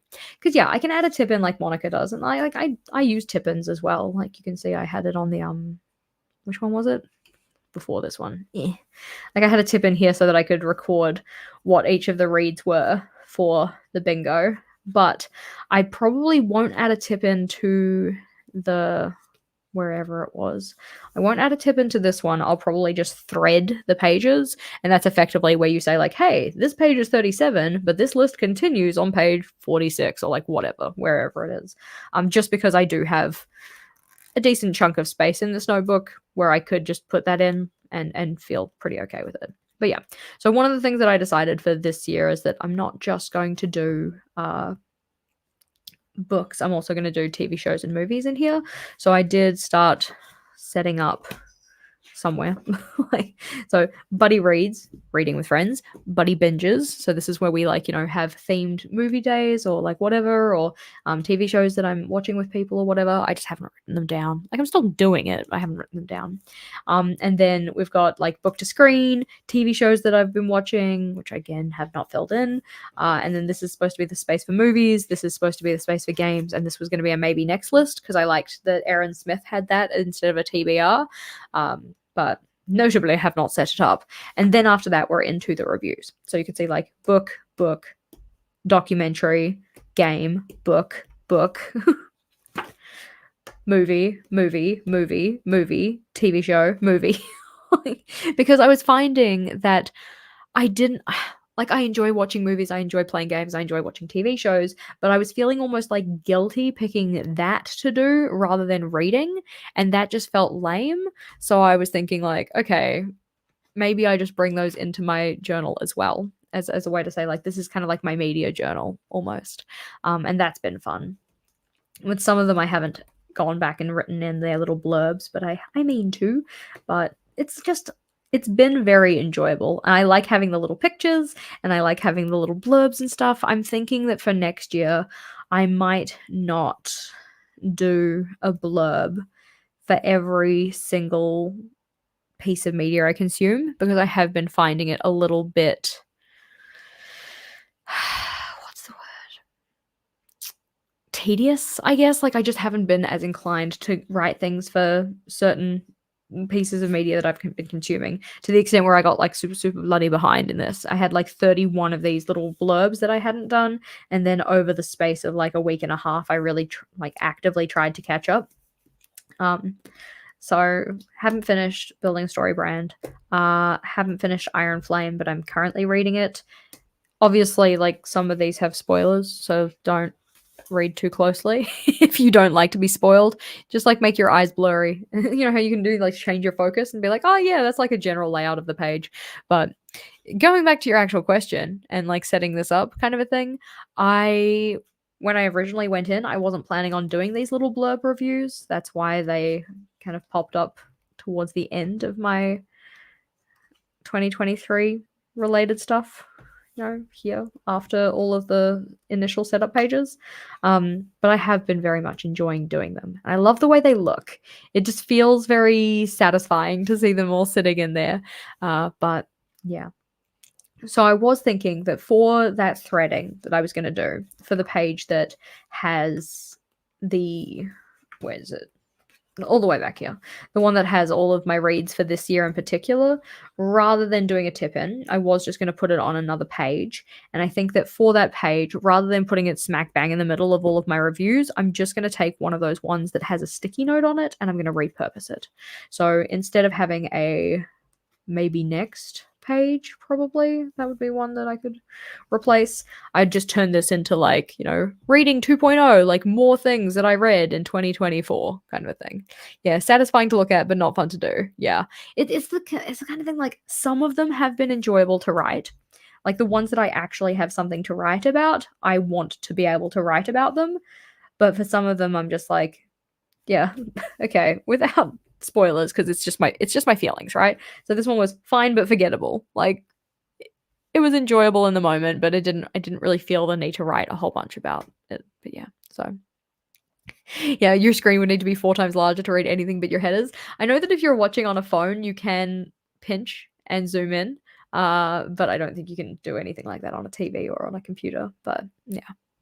Anywho, did you enjoy Fourth Wing? I did enjoy Fourth Wing. Again, I'm not going to read the review for you, but I did give it 5 stars. I was very captivated by the story and very eager to see what was going to happen and stuff. And then as soon as that book was finished, I was like, I must pick up the next book. What is going on? But now I was reading Fourth Wing sequel, Iron Flame, and then my buddies were like, hey, we're gonna do a buddy read of When the Moon Hatched. So now I'm reading When the Moon Hatched because we were doing that buddy read. So Iron Flame has been set to the side for a second, but anywho. So let's see. Yeah, just draw a doodle for that. Totally could do something like that, eh? Like, fill in the space, but don't fill it with words. So for the topic outline, we are going to do another tabulated type deal. What was the other option instead of threading the page? It could be putting a tip in, which is where you add an additional piece of paper into the journal. We do have a video on the channel about tip-ins, so that could help. So let's just have a look. This one is like topic name. This one has the lessons and the tasks along the side, whereas the other one we did it the other way around. So I think that for this version, we're going to do it this way. But just so that I don't have to think of the kind of stages you would take in terms of planning out the lessons, we're going to put this here. Now this is 1, 2, 3, 4, 5-ish dots. So we're going to do 5-ish dots down. 1, 2, 3, 4, 5. That looks cute. And this is going to be ready. Other. Very helpful. Labs. So again, the different stages of working on each of these steps is really going to depend on what it is you're working on. This is the kind of thing that I would totally use for blog posts or podcast episodes or anything that you're kind of producing that has the same steps over and over again. So any kind of project where it's effectively like you're going to produce a set or a series of something, and to make each instance in that series, you would do the same kind of work. So along the top here is where you would list out all of the steps. So for instance, if we're thinking about like video creation, that could be like idea generation and prepping the pages, like sketching things out, the filming, the editing, making b-roll, like whatever it is. And then along this side is where you would put in each of the video titles or something like that, or video topics. I use this style a lot in my journal. I really enjoy it. I think that it's a good way to organize information, if that kind of makes sense. Slides, activities, SC, success criteria, LOs, learning objectives.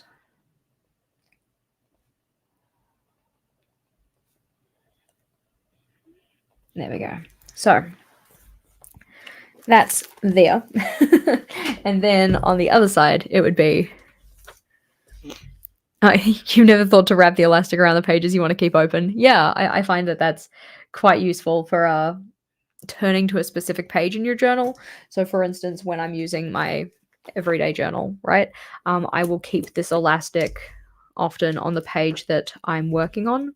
So if I'm working on Monday for Monday's list, I'll keep this here, so that then rather than having to flick to this page or use the bookmark, I can just open to here. Makes it kind of easy.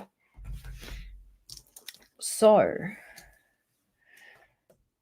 do I want to highlight every second line? My soul says yes, because I love it.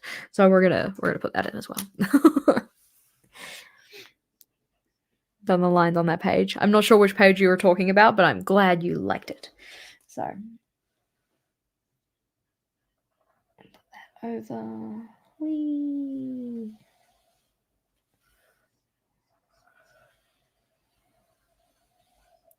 The nice part about the B5 for this is that if you have a lot of steps, then you have heaps of space to write out what each of those steps are. You can get very granular with the things that you're keeping track of. So a good example of this would be something like my the Bujo Basic series that we did on the channel last year. That one had a lot of different steps that needed to be taken to get all of those videos out. That's almost a year ago now. It was such a mission, and it was a project that I had for a very long time on my list of things to do, but I felt very good about getting it done. So that looks adequate. 1, 2, 3, 4, 5, 6, 7, 8, 9, 10, 11, 12, 13, 14, 15, 16, 17. Yeah, there we go. We'll just make it 19. So there we go. This is a 19 lesson topic. Which seems fairly reasonable for what I would have previously done at school. I had this clicked out. That was a bad idea. We shouldn't keep the pen clicked out. It will dry out. Choices.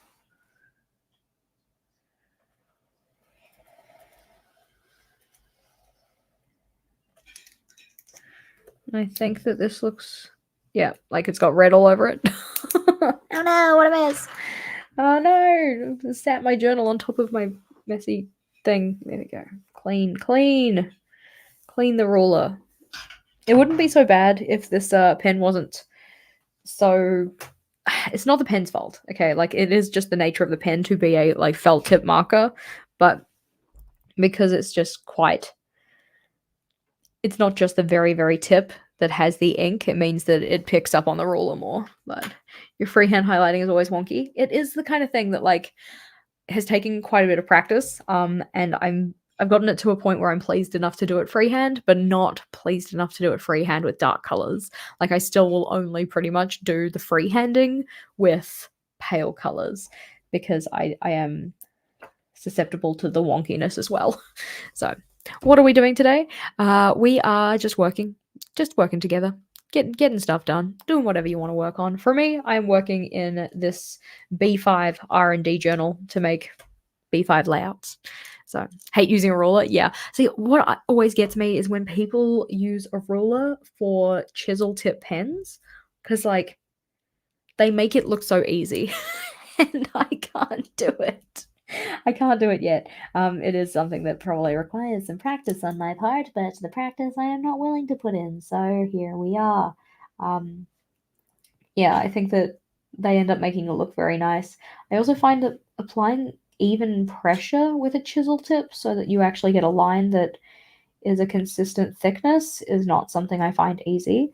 And also, if the chisel tip is smaller than 5 millimeters, which often it is, then I don't get color throughout the entire of the row, which I would prefer to have color throughout the entire of the row. But let's see, those freehand lines are not my ministry. Yeah, failed every single time. Yeah, it is very much a like requires practice, and I mean like it's a bit of technique as well, right? Like holding your wrist steady, dragging your entire arm towards yourself rather than turning your wrist. Also finding the natural direction that you find easier, because I know that I'm pretty sure Erin, like she can do them across the page horizontally. I find that really challenging. It's either Erin or it's Beth. I can't remember who. Maybe it's both. But I find that if I'm not drawing it towards myself, then it goes really weird looking. That's why I'm always like flipping my notebook around and stuff to actually get it to work. But what we are going to do is put in some vertical ones as well. Whee! To make a little grid kind of pattern, so that then it's easy to read which vertical, I don't know, column lines up with each of the rows that we've got, so you can keep easy track of where things are, which we appreciate. Like that one went wonky, but it's nice and pale, so it doesn't really matter so much. That's the thing. You use the pale pen, the wonkiness doesn't stand out as much. Also, it's kind of like a bit of cheerleader effect, I suppose, in that when you put them in, as long as the majority of them are fairly straight, it kind of blends. Like, unless you have one that's like completely veering into the wrong lane, like please stay in your lane, ma'am. As long as you don't have that, like a little bit of wobbliness kind of gets like buffed out by having all of the lines together. At least that's what I find. But again, I'm always just going to use the pale pen for doing the freehanding, because if it is wobbly, it's not as noticeable. So at the bottom here, this is where you put in things like what is happening. That was great. Good explanation. More so the individual tasks that aren't part of the cyclic kind of thing. So this one, it's like for each of these individual lessons, you would do this, this, this, this, this, this. So lesson 1, do these things. Lesson 2, do these things. The stuff down the bottom would be one-off tasks that don't have a repeat, or ones that like you don't have to put in this kind of table format. Or if you did put them in a table format, it would effectively just be like a one-row table and look kind of silly. So in terms of one-off tasks, this could be things like write the assessment, proofread the assessment, print the assessment. Like the most you probably need to do that is probably doing those 3 steps for your actual assessment and your practice assessment or something like that. So let's see, tasks.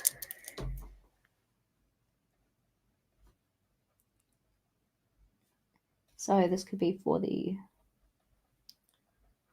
formative assessment, or the practice assessment effectively, and then maybe a series of tasks that you need to do as related to that. So that could be something like find template, change the context, proofread it, and then print, assign, and then mark like mark the work and then offer the feedback.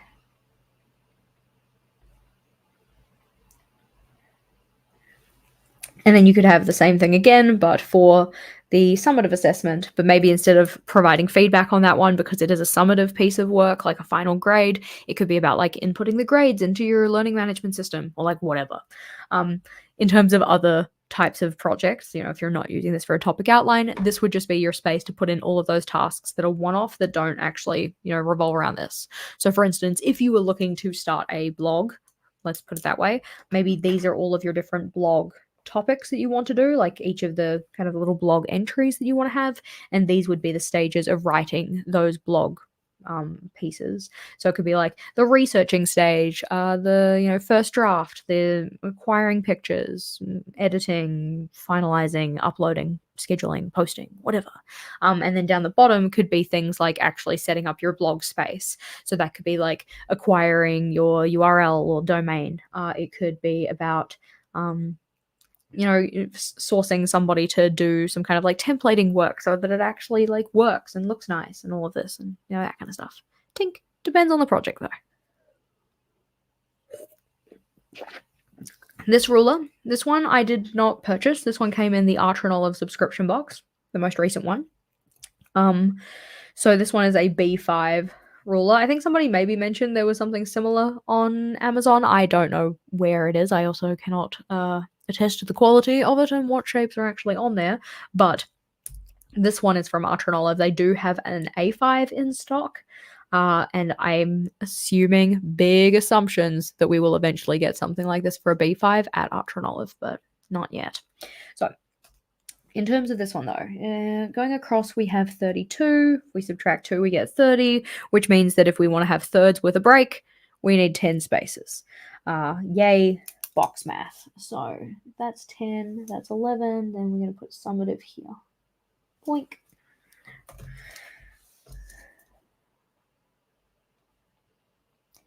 Summative assessment. And 1, 2, 3, 4, 5. There we go. That's where the third column will be. Just giving myself the little dot there to make sure that I can find my space. So this one is going to be change the context. Oh, there's Vogel sneaking into his office. Proofread.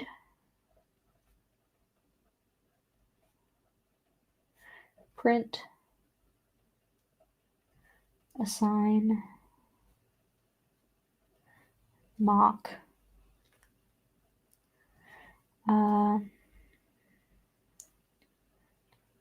We'll just call it grade handback. These are just examples, so I'm like, I don't really need to think of actual tasks here. I like to make the layouts look like they're a little bit lived in, so people can get an appreciation for how you'd actually use it. But what else can we do for this? Grades signed. Because sometimes, depending on where your assessments are being held, you need to get your students to sign off that they have like seen their grade and accepted their grade. Because once they accept their grade and sign off that they've accepted their grade, they don't get to get it remarked for like contesting it or anything like that. So let's go have a look. We also want maybe a review stage. So maybe you want to get student feedback from your topic, especially if it's like maybe the first time you've run the topic or even maybe the second or whatnot, to see like, what were your challenge points for the students? Like which areas did you find challenging? Which areas maybe did we not explain things as well? In terms of the assessment, do you think that it was like, fair in terms of like how it was assessed? Did we actually teach you the things or skills or whatever that were required to be used in this? Of course, like, you can take all of this with a grain of salt, because if they didn't get a very good grade, they're going to be like, you didn't even teach me this, everything is where. But That's not really the thing. Can you share your box math with me? Well, it takes you far too long sometimes, even when it's not correct. So, one of the things that could help you with the box math, for instance, is a grid spacing calculator, which is technically, I'm not trying to make this an advertisement, but it is something I sell. But if we open that up so I can show you what it is. So, grid spacing calculator, share your screen. I'm talking to myself. So, this is effectively just a document that helps you do the math. So for this one, for instance, in terms of the vertical grid spaces, we said that we had 46 spaces here. So we just type 46 in here. And then going horizontally on the page, we had 32? Okay. So for 32, I want this in thirds. And so thirds, like I want it in 3 segments. You can see on that line there. We'll just zoom you in a little bit more so it's a little bit easier to see. So I want 3 spaces or 3 segments. So that'd be in thirds, which is this row here, number 20. But I want a space between each of the dots. So we can put a little space in there. So that tells me that each of those segments is going to have to be 10 spaces across, and I won't have any left over, which is what I like. I don't like having leftovers. If I wanted those boxes to be right up against each other though, so I don't want any spaces between them, 0 space between them, then in doing that division, I will have 2 dot grid boxes remaining after I do it. Sad, don't like that, which is why I put a space in between them. So yeah, this guy here, it's just a calculator that you can use for effectively any size journal. It's set up so that you input how big your journal is, and it can do that calculation for you without you having to stuff around with the maths. So, for instance, if you've got like an A5 or something where your vertical dot spacing is like 35 down and your horizontal spacing is something like, I don't know, 28 across, that's 38, I can type, she lied, then it'll change those numbers based on what it is you want to do with it, which is kind of convenient, which I find to be helpful. But anywho. So do each journal manufacturer space their dots differently? A lot of them will space them as 5mm, but not all of them. Which is super fun. Not fun. I personally prefer to have a 5mm dot grid space. Oh, I love that. That was the first time that an Excel spreadsheet ever excited you. I'm glad. I love Excel. I love a spreadsheet. But yeah, I can understand it's not really for everybody. That guy in particular is technically a sellable over at my little shop. It's like just a cute little calculator that you can use time and time again. It's like a helpful tool. It can also be really helpful for helping you set up a grid spacing ruler in your journal. So if you want to have a page in your journal that shows you how to do the divisions and stuff, so you don't have to redo the math every time, that calculator can help you do the math at least the first time, which could be useful. Especially if you're like me and you like to change up which type of journal you use. So like I like to use a square and then an A5 and then a B5 or like whatever. It can be a little bit easier to have something else do the math for me rather than me having to do it myself. So in terms of this, review, student feedback. What else do we want to do? Teacher feedback.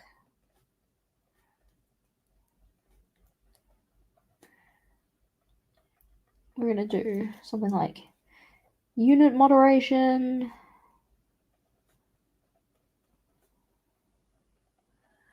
We could have something like, we'll just do feedback logged.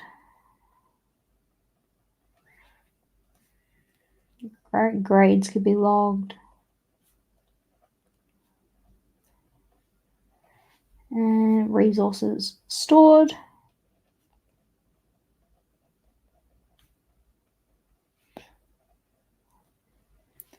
And unit can be updated or something like that.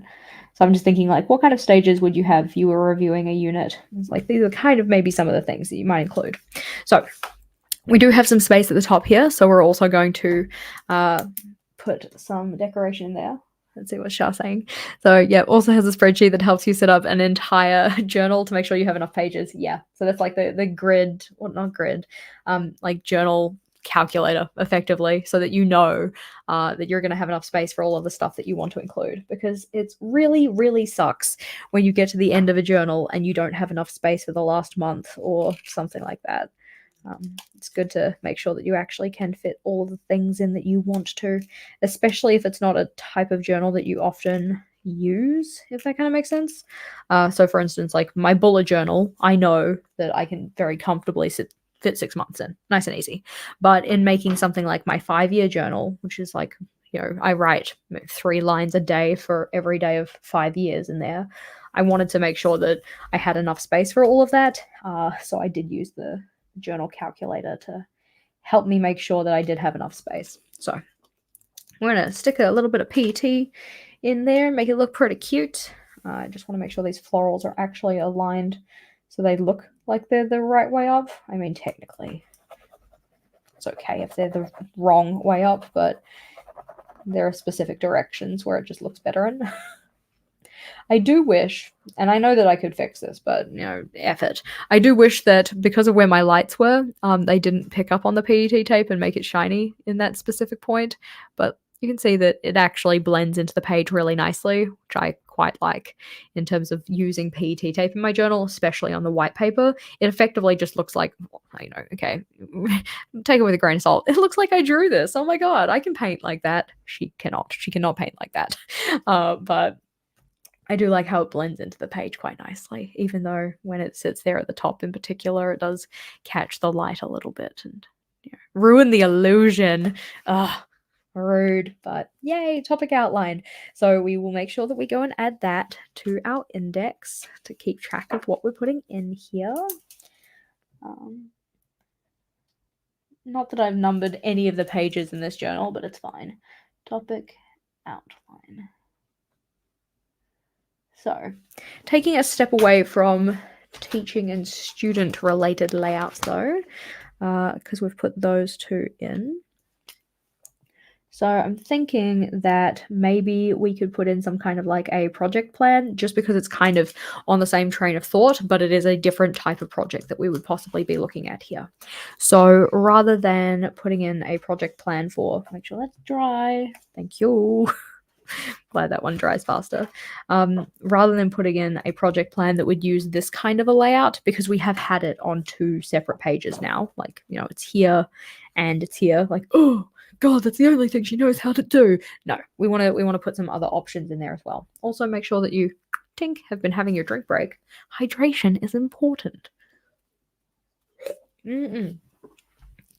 So let's see, what else do we have? I am distracted. I started looking at other things. That's not what I'm supposed to be. It's not what I'm supposed to be doing. Oh gosh. So after this one, we have look, another R&D journal. One that got a stain on the back of it. I don't know how that happened. I'm trying to smell it, but it doesn't smell like anything either, so I'm not even sure what that is. Suspicious, that's what it is. Does vodka count as hydration? Yeah, sure, why not? There's probably a bit of a dehydrating effect from the alcohol, but what are you mixing your drink with, You're drinking club soda? Yeah, whatever, it counts. I'm not here to judge what you guys are drinking anyways, so even if it isn't all that hydrating, go forth, enjoy your bevy. So we have some layouts in here, I feel, that were project plans, didn't we? At least I thought they were in here. Maybe they weren't. So these are cleaning related layouts. That's not what we want. That's headers, work related layouts, things related to something. I don't even remember what I set these ones up for. I genuinely can't remember. I think it was like a 5-minute journaling routine. That's what they were for. Cute. And then this was grief related layouts, which is not what we're looking for either. Headers, that was when we were doing photography. Oh my gosh, where did I put the project related layouts? Obviously not in this journal, unless they're at the back, but they shouldn't be, because I just did the cleaning ones. Well, see, this is the thing, I get confused between these ones, R&D journals. I have trouble remembering what goes in which one. It must be in the other one. So let's go find it. You. Come here, child. Did I put these in the very back of this one? Yes, I did. Excellent. So, haha, look, it's another R&D journal, which has a whole bunch of layouts related to different things. This one's all about like pen pals and writing letters and stuff like that. This one was a fake April setup. I say fake, it's not like a fake one. Like it's still a setup, it's just not one that I used. And in the back here, this is where we have projects. So we have a bunch of different just like kind of module related layouts, I guess, in these project plans. So we have like a detailed module, key outcomes module, guidelines and requirements, brainstorming, roadmap, timeline, actions list, and who's doing said actions list, which is nice. You need an index journal for all the journals. I know, right? That would be such a good idea. I would very much benefit from that, I think.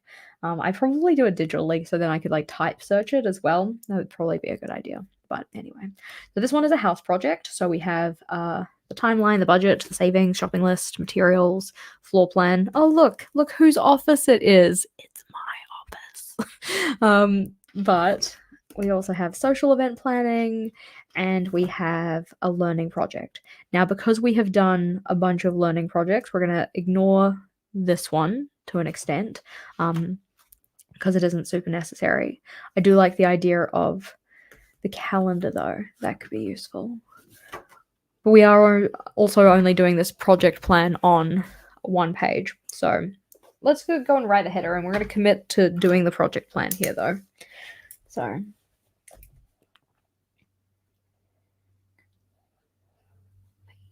project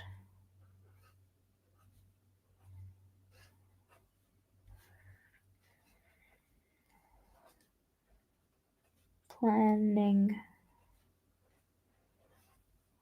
There you go. Gorge. Project planning.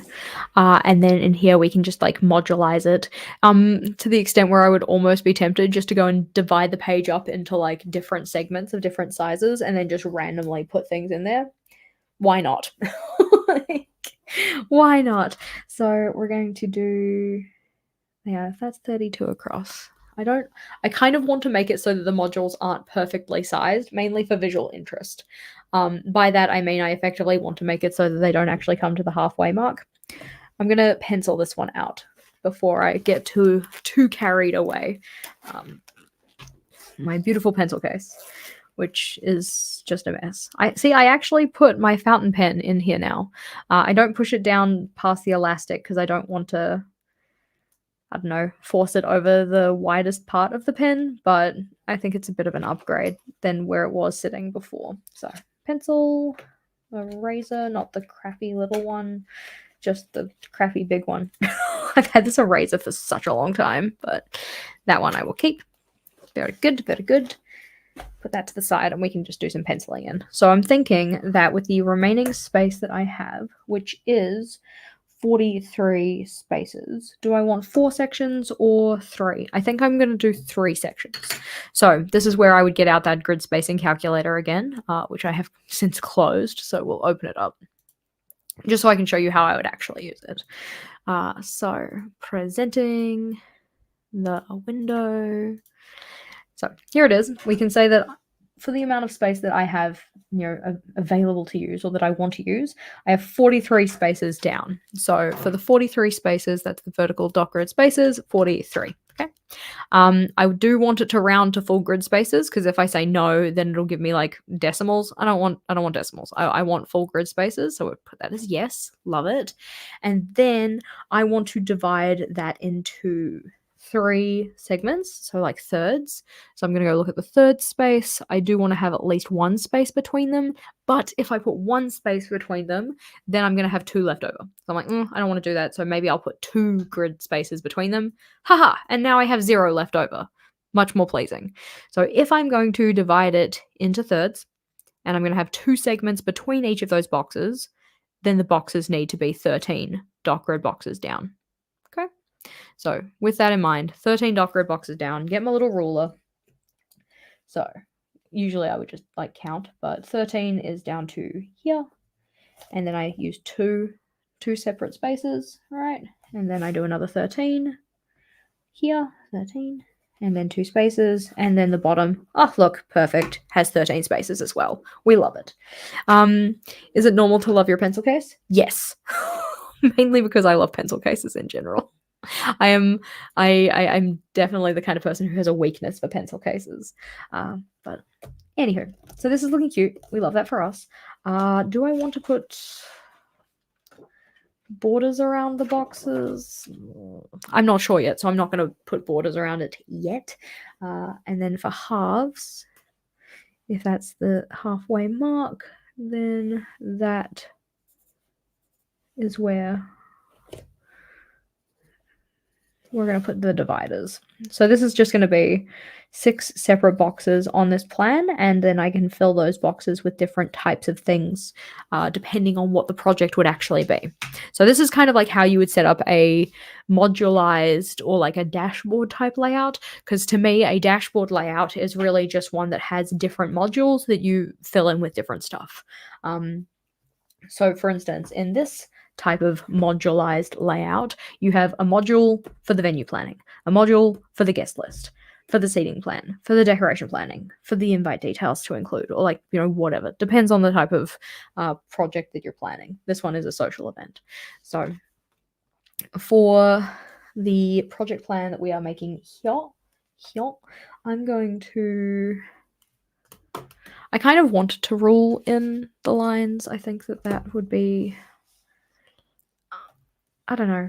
I think it would be kind of nice to have them ruled in, but I also think I want to put some decoration on here first. So before I rule that in, just because with some parts of this decoration, it's it's not see-through, but it does on the lighter colors allow some parts to kind of be seen. So I think that I'm going to put something down the bottom here.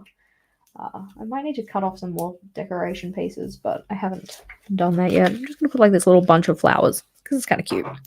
So you love yours as well. I'm glad that you love your pencil case, because yeah, I'm a lover of pencil cases. I do definitely have a weakness for pencil cases, but I also am the kind of person who... I only really purchase pencil cases, quote, purchase, when a brand reaches out to me and says like, hey, we want to do a collaboration with you and we'll give you, X amount of product or whatever. And in those instances, I'm like, excellent, yes, please send me a pencil case. But those are also the kind of brands that I don't want to say cheaper, because that's like, I think there's a negative connotation. There's nothing wrong with buying things that are budget friendly most of the time. But because they are the kind of brands that have cheaper materials, it does mean that the kind of quality of said pencil cases aren't always the best. So like this guy, for instance, like he is very, like it says, be young, be unique, special, you are 1 in a million. I'm like, thank you, pencil case. Like, as far as pencil cases go, you're not like super special, you're just the one that I'm using right now. So I have a lot of pencil cases that are kind of cheaper. One of the ones that I first got, the one that I used to use quite often, was from AliExpress, and that one was definitely a El Cheapo type pencil case, but like it's fine. This, I don't actually like where I've stuck it, so we're just going to pull that up and reposition it to make it look a little better. I actually kind of want to stick this more in the corner so that then it actually pokes off the edge of the page a little bit. So it feels very much like tucked in the corner. We can just trim away the excess. So that's all good. So put that down there. Very cute. I would like to possibly look into acquiring some pencil cases that are a little nicer. One of the pencil cases that I have, okay, this is a complete aside. A lot of my pencil cases are actually makeup bags. Like this one I got for free from Clinique, which is a brand of like skincare products, and it was like, buy 2, get yourself a free gift set thing, and the gift set came with a makeup bag, so I just used the makeup bag for all of my dot markers. They all live in there, which I love. And then another pencil case that I got, this one is another makeup bag, but it has little stars on the the zippers. This one is another one that was like relatively cheap though. This one came from Kmart, but I love it. Like This one holds mainly like, hardly anything, but these are all pretty much most of them Faber-Castell pens, either in the metallics or the kind of, I don't know, Pitt Artist black pens, which I used to use all the time. They were my go-to pen, but I have since moved on to other pens. So we've got those. But one of my pencil cases is actually also not a pencil case. It's a lunchbox. And that's because this one holds my calligraphs. And it is, I don't know, can you see it bulging out the side here? Like, it is so full. I need to find a better way to store my calligraphs because this is not adequate. Like, out of this pencil case, I have 3 other calligraph pens, and they like just don't really fit. Like, I'm just like, oh dear, oh no. We'll just zip that up before I make a mess of my desk. Oh dear. But see, like, shove them right in there. I do not think that the pens appreciate being treated in this way, and the pencil case / lunchbox probably also does not appreciate being treated in this way. So I need to find another storage solution for this one. But that is a future me problem as well. It also doesn't fit on the art cart very well.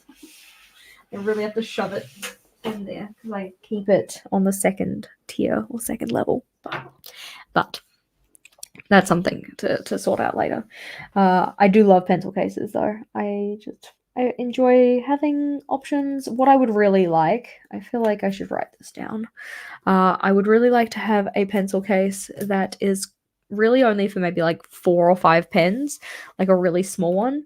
The kind that was on like an elastic band and you could attach it to a notebook. That would be really cool because the pens that I'm using for my physical health journal, like health journal in general, it'd be nice to keep those with the journal, just so that I know which pens are being used with it, because I don't do well at keeping track of that kind of stuff. There we go. So, trim that edge, looking super cute. Now we can rule some boxes. Yeah. There we go. Looks good.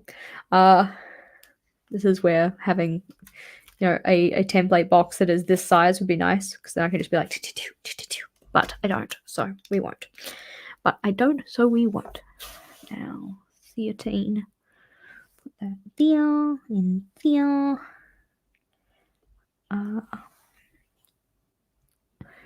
1 to 13, 26, 27, 28. Set that down to 28. And then that down to wherever it goes. Cute. You can see that like it's over the PET tape. So just smudge that there. That's fine. It's cool. I don't mind. Again, it's the kind of thing like these layouts are not actually for me. They're not in my everyday journal. So it's not that big a deal if they are not perfect, I suppose. If that kind of makes sense. But I still like to try and make them look neat. So there we go. I probably should have erased the pencil lines or made them fainter before I started as well, because I feel like if I go to erase those, there is a good chance that I haven't given this ink enough time to dry and I will smudge them, which funnily enough is not the business. It's at least not the business that I'm in, but that's okay. So put that one here.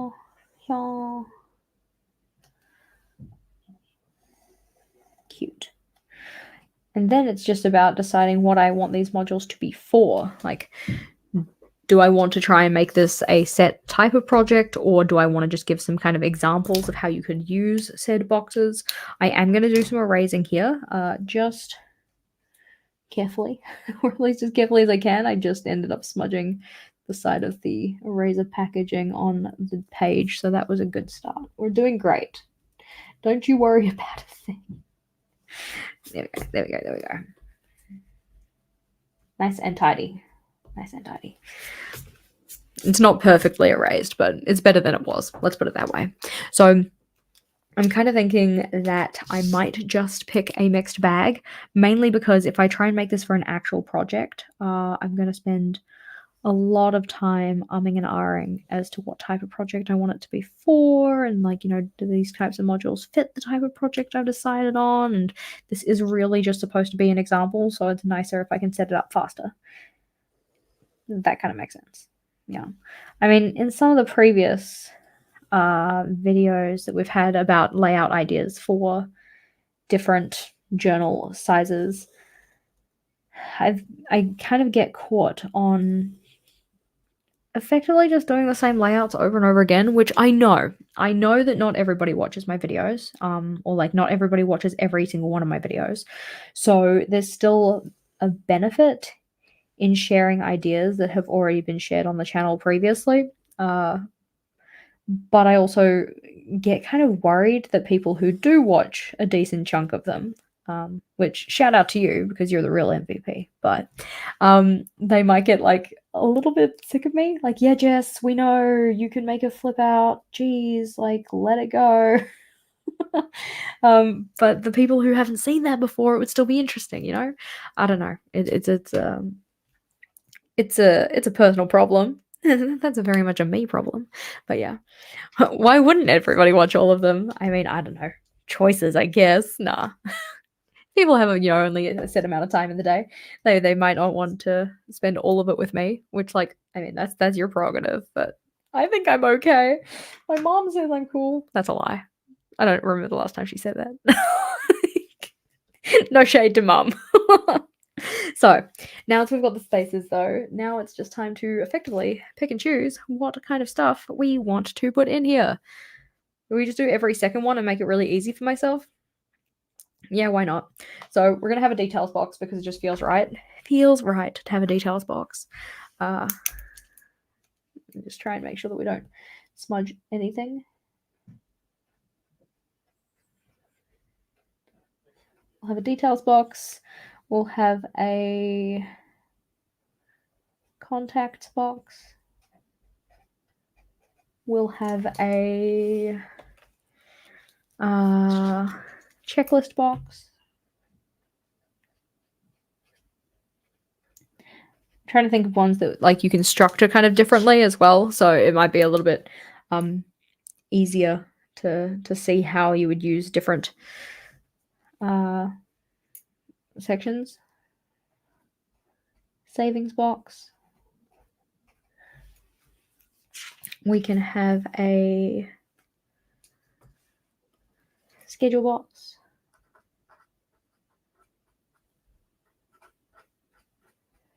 And we can have a, let's see.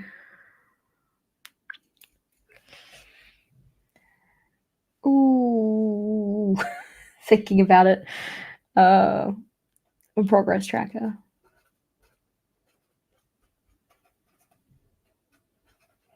That feels right. Cute. Okay, so still watch a big chunk of your videos and you're still fascinated. Well, I'm glad. I'm glad to hear it. I'm glad that there's still something that is of interest to people who have even seen like quite a few of them. Let's see, except for some of the lives you watched every video. Wow. Major completionist, because we do have quite a few Tink videos on the channel. You're lurking today as you're working on writing a lecture. Fair. Do not let us distract you, but happy to keep you company. So let's see. In terms of the details box, I feel like I want to do this as kind of just some like key identifiers of like stuff that you would include in terms of the information. So we'll just put in a couple of these lines, and then people would write next to whatever it is, what it is that they're recording. In terms of the contacts box, we're going to highlight every second line here. In terms of the savings, that one is going to be more like I feel like a highlighted grid would be kind of cute. So we'll do that one. And that one. Squeak, squeak, says the pen. I did an interesting job of highlighting to the end of that because I was not in the correct orientation for my personal preferences. Progress tracker feels like it would need to have some kind of a, I don't know, a bar. It can be like project progress overall, and then underneath it could be like key milestones that you want to hit as part of the progress towards that project. And then a schedule is going to be more like a list of items and the times that they will be happening at, probably, depending on what kind of a schedule you need. It could be a project overall schedule, or it could be a schedule for the like outcome of the project. Will you be doing any travelers notebook spreads and layouts in the future? I already have a video on the channel about that one. That was one of the first size-based videos that we made. So like, you know, in this one we're doing B5. We've previously done square. Travelers was the first one though. So that one's already on the channel. Hopefully helpful. Let's see. You're not distracting, you just don't want to do this work? Yeah, fair. What are we doing today? Working in the B5 channel. So, yeah, so sad you have to leave now. Well, I'm glad that you could catch some of it. It was a pleasure having you here with us. I think that's the kind of thing is like, it's always nice when people can catch it live, but obviously there is only certain times that I can do this, certain times that people are available and such, so it can be kind of tricky to have everybody be able to make it along. So checklist, I'm just going to do some dots. I would use a dot marker for this, but I would then have to find one that matches this color, and while I do have a pale orange, this one is more of a pale red, so it probably wouldn't quite work out. So in terms of details, we're going to say date and time,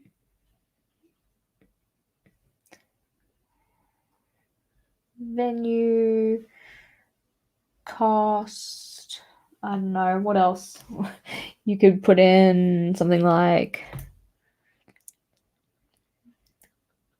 contact, if there's a contact that you need for it. It could be some kind of like collaborators, facilities, exclusions. I'm just like reading a bunch of the ones that I've got on my other one, my other examples that are off to the side. So, there we go. I feel like I turned the autofocus on and it was probably very unpleasant to watch. Apologies. So date, time, venue, cost, something. I feel like I need an example because I've got examples and I've written one on the bottom. Otherwise, I would have just put ETC. ETC at the bottom, but it's not there. I'm just going to write cost. Wait, I already wrote cost. Dang it.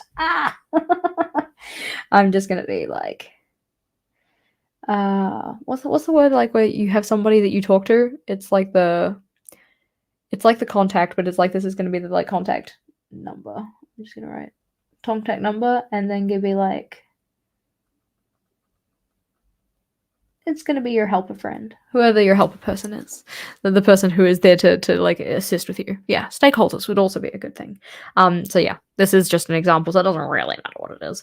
But for these people, these are the contacts. These are the ones that are going to be like, you know, people who have names and people who have numbers. So we're going to put in a little dot because I like the look of the little circle. It's cute. Yeah, a collaborator. That'd be cute. That would have been a nice one. And then we're going to just write in some numbers. So we're going to do 067 243 9910 and 027 664 3898 and 051. 6 seems to be the one that's trying to come up a lot. 7779964 021 027 37339. And then this one can just be by email or something like that. So Steve Harry, Fred, Carl, and Jonah. Jonah! Like, there we go. I love the name Jonah. I think it's great. So this one is going to be burb at wiz.com, YOLO at hey.com. I don't know if these are real email addresses. Please don't email these people. Like, be like, yo, Harry, what's up? And this one can be MINI at MEGA.com. And this one can be Gammo at Gammo. And this one can be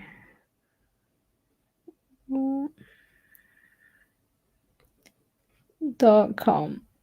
There we go. That looks great. So, random people with random numbers and random email addresses that probably don't exist, but just in case, let's not hassle them. And then we have a checklist, which can just have items. I do not need to write things on the checklist.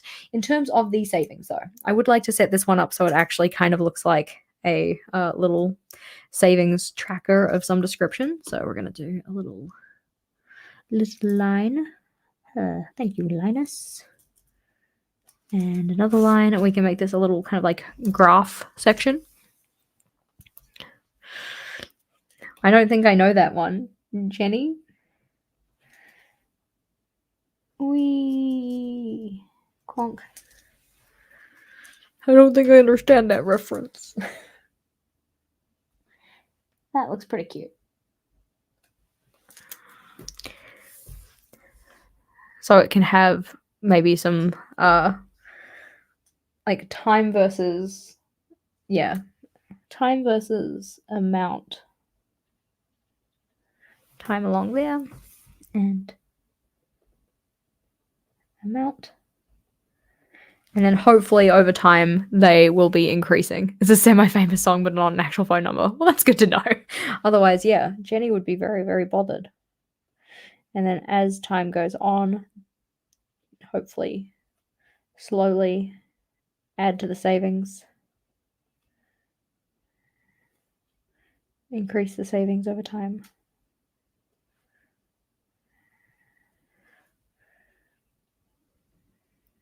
Go. Yay! Hit the savings goal with the fake amount of time and the fake amount of monies and the fake little graph. So this one, in theory, would not decrease because it would be like the total amount saved. So each time you add to it, your little line would go up, kind of a thing.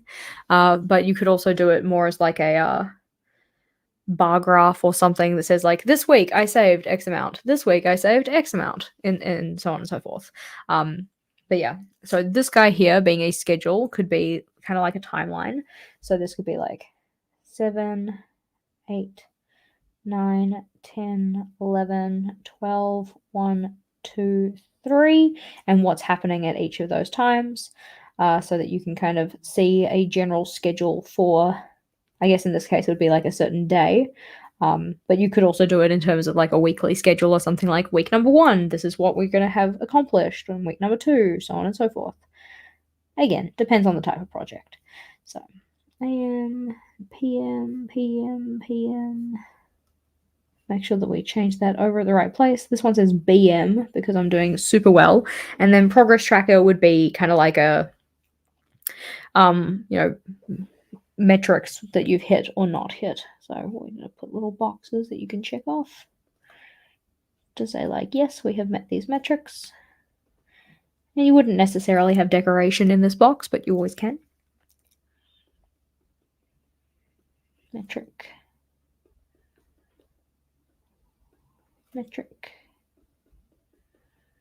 When you write the same word over too many times and then it's like, this isn't even a word right now. This is just lies. That's kind of what this feels like. But that's okay. We're gonna get it sussed. Metric. 1, 2, 3, 4, 5, 6, 7. Dunzo. And then this would be kind of like the progress bar. Percentage.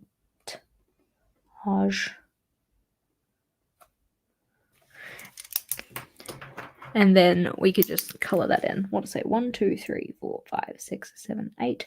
So maybe it's like an 8-week project or something like that. Like technically we have 7 metrics here. So we can just do some of them filled in.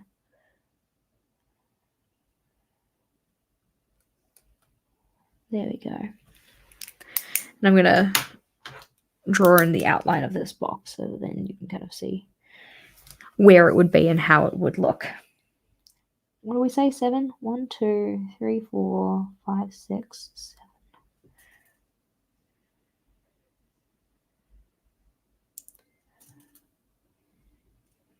And then we can just draw in some little indents to see. Like, hey, those are the individual segments. So that's how the progress is going to get made.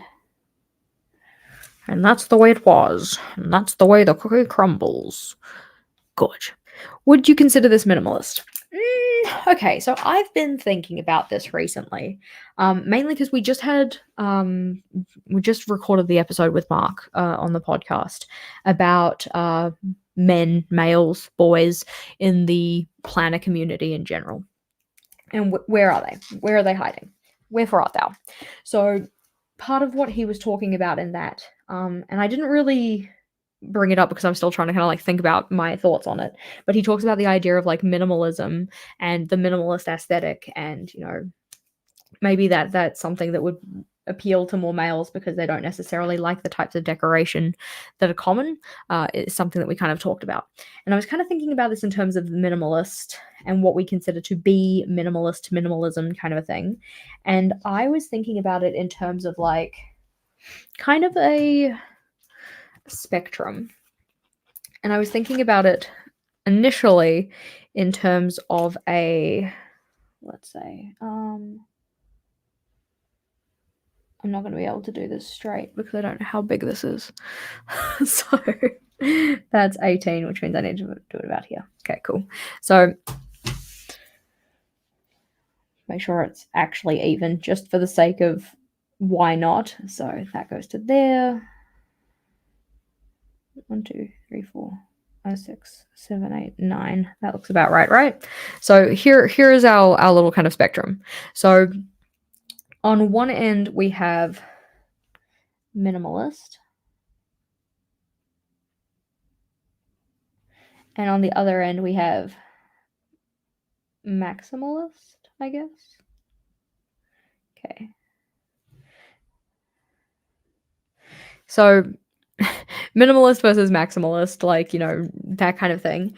And then I was thinking about it in terms of like, okay, well, the people who share minimalistic kind of layouts and such, you have kind of like a variety in terms of like how decorative versus not decorative it is, because you can have decorative minimalism. I feel like I think that that's something you can have because decorative and minimalist aren't opposites. Like they wouldn't be on this spectrum together. So in my mind, then you'd have decorative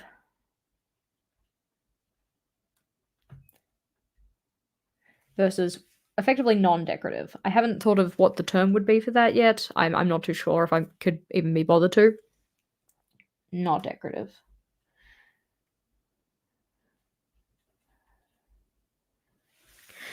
Because I don't see decorative versus like what's the other one? I don't see decoration and function as being opposites because you can have something that's very functional and have something that's very decorative. Like they can be the same thing. You can have decorative functionalism. And then I wasn't too sure about the word plain either, but like I think plain would be kind of possibly what it is because originally I was thinking like decorative versus simple, but like even then that's not necessarily what I mean either. So like, you can have decorative minimalism, I feel, where minimalism is just, like, the number of elements on the page, versus maximalism or decorative maximalism, which is more about, like, really jam-packed pages with a lot of, like, doodle heavy, sticker heavy, decorative heavy type deal kind of a thing. Yeah, like, decorative versus, like, only text or something like that. And then I was thinking about, like, okay, because we do technically have decorative minimalism where people have, like, very attractive looking line work, or that they've done, like, the very, very simple botanical type things. Like, that's one that we see come up a lot in the kind of minimalist space. And then I was thinking, like, maybe we need another axis, which is, like, I don't know, the Z axis, which talks about more of, like, messy versus neat almost. So which I am not out here to try and judge anybody based on how messy and or neat they are. 1, 2, 3, 4, 5, 6, 7, 8, 9 roughly. Okay. We're gonna just go through here. Which this one is now very, very long, but it doesn't really matter. Just for the sake of, doing this. So then we would have another one, another axis. That would be, I don't know, messy versus neat. And I mean, people have their own, version of what they think messy actually looks like versus what neat looks like and whatever.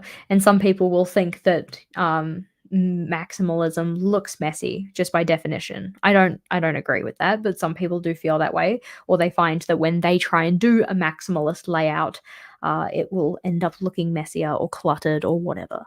So I'm not necessarily sure on this one, and as to whether I want to call it that specifically, or if it's more like, I don't know, precise versus imprecise or something like that.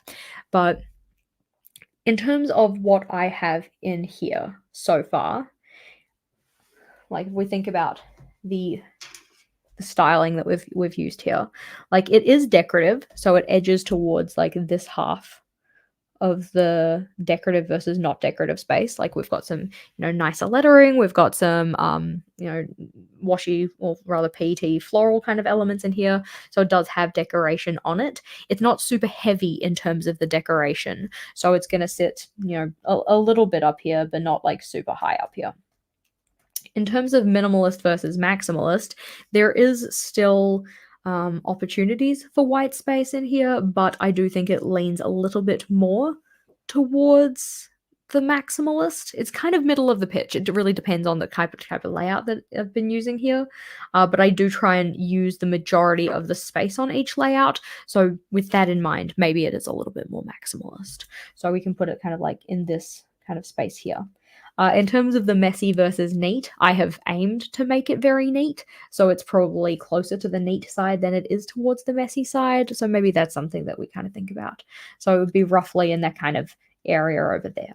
But if we kind of think about some of the layouts that people have in terms of, like, minimalist layouts, which, yes, I know, the distraction counter is ever rolling on, but we're going to jump over to Pinterest and we're going to kind of, like, look at this based on a layout that isn't my own layout, because I also find that a lot of us have a hard time judging ourselves. Like, okay, yes and no, but, like, in terms of pinpointing where we fall on this, it's kind of sometimes hard to think about it in terms of our own layouts. So if we go and have a look at, I don't know, just like a recently saved layout, let's see. Pinterest. We'll just share the screen. So this one, I'm not sure who made this, but I think it's very cute. If we just, like, look at the image by itself. So this one, like, in terms of the decorativeness, it does have, elements of decoration. It's got the doodling type thing. It's got, let's see, can we make this a little bigger? No, that's not going to be the right layout for this either. No, I'm just, like, playing around with things now. Don't mind me, just messing around. So in terms of this one, it is decorative. It sits on the decorative side of things, I think, because it's got, like, the doodles, it's got the different lettering styles, that kind of a thing. In terms of minimalist versus maximalist, it depends on how you define minimalism and maximalism. Like, if you're defining it terms in, like, number of colors, or amount of space used or anything like that. In terms of, like, real estate on the page used, it's used a lot. So maybe that's towards the maximalism. In terms of the pens and colors and stuff like that, that's more towards the minimalism because really they've just used, the craft paper, a black pen, maybe a white because of the lady on the right hand side's shirt or something like that. So yeah, depends. Maybe we do it in terms of minimalism and maximalism based on what's the word? Like color versus real estate on the page. So we could possibly even look at this again. I'm just going to do a quicker one like that, that, and that. So this could be decorative versus not decorative. This could be like full versus white space. And that's not how you spell space. Don't be fooled, but yeah, whoops. And then this one would be something like, what did we just say? Like color versus monotone. Like whether that be a monotone of one color or a monotone of black and white, because I still think that like if they had just used blue on this layout, like just a blue pen, that still would put it towards like a not like high amounts of visuals in terms of color type deal. So thinking about that layout and whatever it was that we had before. So we have kind of higher on the decorative space, like not super, super doodle heavy, but it does definitely have elements of doodling and different lettering and stuff like that. So it's going to be higher on decorative. In terms of the use of the layout, it'll be closer towards the full because it doesn't have a lot of open space in it. So that'll be like, here-ish kind of a thing. Like they haven't gone and filled in every single like nook and cranny and whatever in the layout. There's like some space around the outside, but they have like, little sparkles and stuff like in this part here, which are hard to see with my mouse, but yeah. So that could be something. And then in terms of the monotone versus color, then it's like closer towards the monotone side. So that layout that we've just looked at kind of sits here-ish in terms of mono, because it's not just one color. So it is decorative. It is more of a full use of the layout, and it is a bit more monotone. So if we think about it in terms of the layout that we have here, like if we use that kind of scale, then this one is decorative, but not as much. It really just has like a little bit of lettering, a little bit of decorative stuff. So it's probably lower. We're going to put this in with red. It's lower on the decorative space. This is not to scale, by the way. In terms of the color, it's a lot more closer to the colored space because we are using like the kind of peachy tone, the red, but then also the colors that we're bringing in from that tape. So that would be kind of more on the colored space. And then in terms of the full use of the layout, then I have tried to utilize a lot of the space. At the moment, it looks a bit more empty, but I think it'll probably sit similarly in terms of the fullness, if that kind of makes sense. Now, as I've gone over that with my water-based marker, I'm just going to scribble out the red. But so this is kind of what I was thinking about in terms of like the minimalist versus maximalist. I don't think that that is a very good descriptor, but not to, I'm not trying to rag on anybody here because it's a term that is very widely used.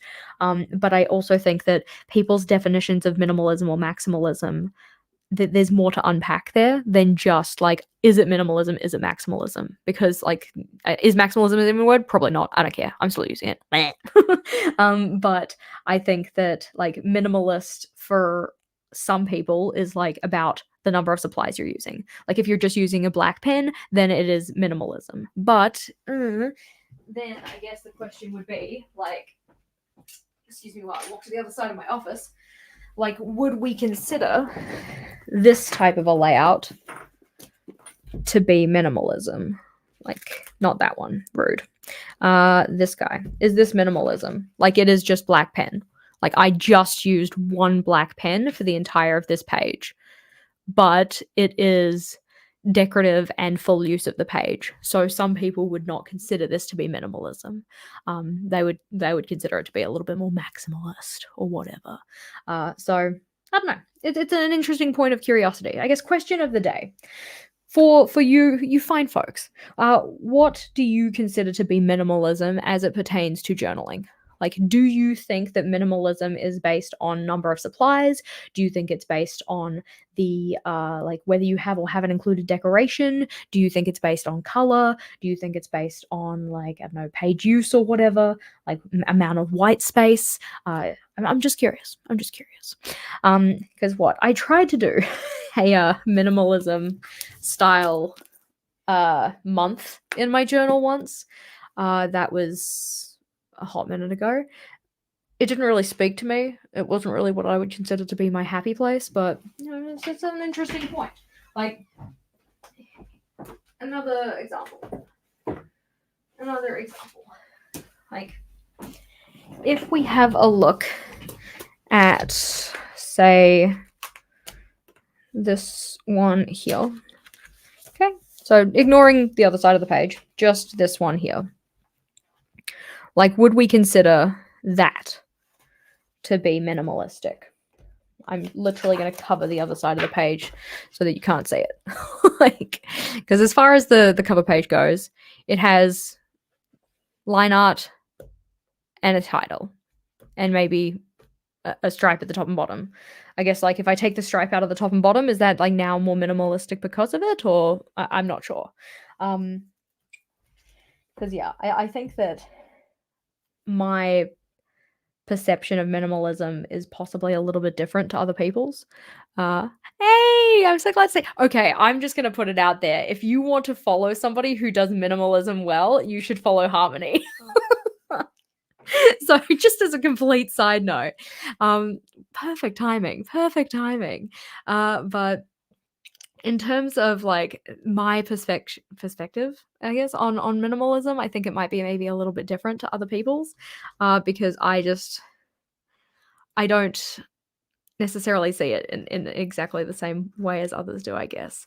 Like, things that I would consider to be minimalist, I don't think that some of the people in the minimalism community of the journal space really feel that way. But yeah, if you like good lettering and if you want to check out content from people who actually know how to use their dang pens, then you should go check out Harmony.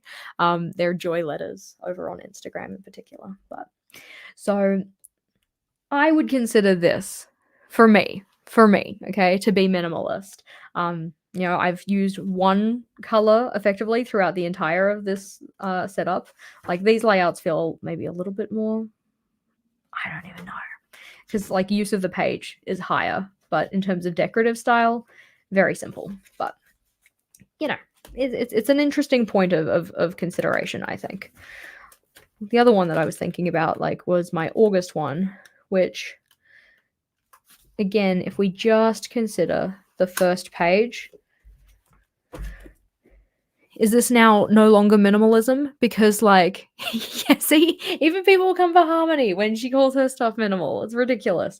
I mean, like, it's the kind of thing, like, let's just let people do what they want in their journals and be happy about it, and the label doesn't matter. But at the same time, if you're looking for a particular style or aesthetic in terms of your journaling stuff, those kind of labels can be very helpful.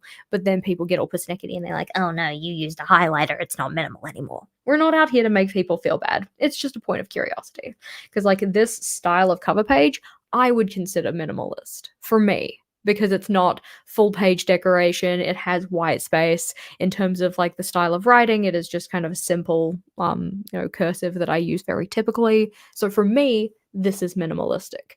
For other people, no. I've used more than one color and I've ruined my minimalism and I should just throw the journal out. No actual shade, but anyways, traveler's notebook aside, because that's not what we're working on today. Put that away. The July page would be in the middle. No, fair. Because, yeah, like, is it based on time? Like, is it how much time it took to set the layout up? But that, I feel like, even isn't a very, like, a fair judgment either, because something that takes me not very long might take other people quite a long time, or vice versa. Yeah, I don't know. I'm just curious to hear your thoughts. Tink. 100%. And that's why I want to know what you reckon. So, if we go back to what we were doing, because I feel like this was a tangent, an interesting tangent though, so I'm not worried about it at all. Back to my beautiful list, wherever it went. and my scribble, but mainly my list. So we have the project planning looking quite cute. You base it on if it makes your brain hurt. That's fair. I mean, in that case, I think that my like the width in terms of what is minimalistic versus not minimalistic would get very like large for like everything is now minimalism for me because it takes a lot for me to feel like my brain hurts looking at a layout because I really like a full layout. I love it when there's lots of text and everything's kind of like packed and there's no white space because ew. No, like that's what I kind of like. That's not to say that I can't get, pleasure or joy looking at more simplistic designs, but this is like more my happy place, if that makes sense. So project planning was the next one. We need to go add that into the index because keeping an updated index is, I don't know, just usually kind of helps. So topic outline, I am putting that in the right place, aren't I? Yeah, project planning, good. And it's kind of like a more module related project planning space. There we go.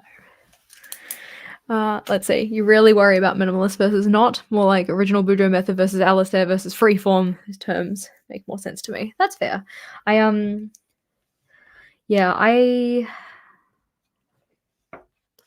just. I think it's also the kind of perspective of like, can we take inspiration from people, even if they aren't planning in the same style as us? And I would like to think that we can.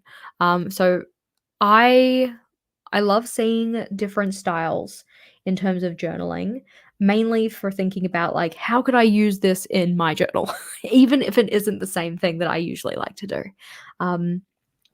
Like, there are some people who do the most magnificent artistry in their journals, like very intricate designs. They've obviously spent a lot of time honing their craft. They know their shit, and it really shows, and it's beautiful.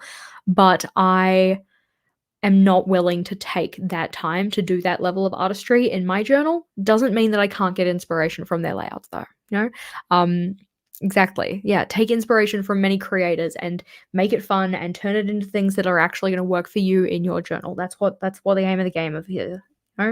I like to see people share things even if they're not necessarily stuff that I think is going to work well for me, which is why I watch as much journaling content as I do. Like, we sit down for lunch and Vogel's like, hey, we should watch some YouTube. And I'm like, yeah, do you want to watch mine? And he's like, no, because all you have is self-help and journaling. I'm like, I'm an interesting person. I want to watch my YouTube at lunch.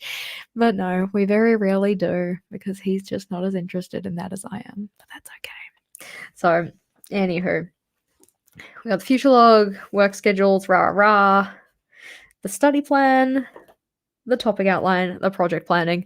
In the 3 almost hours we've been hanging out here, I have set up 3 layouts. It's cool. It's fine.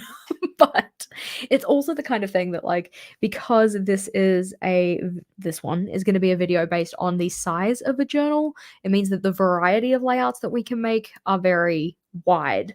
Whereas if I'm setting up, I don't know, flick to an example. Oh, look, it's this example. Let's flick to another example. If we're flicking through ones that are just related to making reading journal layouts, usually the focus is a lot more honed because all of these are just going to be related to reading. So it's like this one's in specific were like reading challenges. Apologize for the thumping. That is Vogel. So like A to Z challenge, read the rainbow, genre exploration, like all of these are just supposed to be for reading and reading challenges, and it makes the restraints on the creativity certainly help in making it so that I'm not, I don't know, pulled in every which what way direction. Whereas doing them based on size, there's just so much you can do, which means that it takes me a lot longer to do them. But I still think that, once these layouts are in here, once I've got them all set up, I hope that this video is going to be helpful for people. Like, I feel like there are obviously people who use a B5 journal. They're out there. They're lurking. I don't necessarily see them as often in our space. So that's why I wanted to put together a video that has all of those layout ideas, or like a good chunk of them, all in one spot. It's always the aim of the game in terms of making my videos, I suppose, making things that are actually going to be helpful for people. So if you ever have a video idea, you're like, Jess, I would really love to see that, just like let me know. Put it on a comment. Send me a message. I'll try and do something about it. Obviously, I can only make so many videos in a certain amount of time, but I like to hear what you guys like to see, I suppose. So, in terms of the next one, because I'm trying to make it so that all of these ones at the front are going to be related to stuff that's on a longer time scale. So that was the project plan. And because we have that next to the topic outline, which can kind of be used as a project planner, I'm just going to use one project plan in here. And then maybe the next one we do is a spendings versus savings. So this one is going to be kind of more like I'm going to do an expense log first and then maybe a savings tracker after it. So we'll chuck that in here.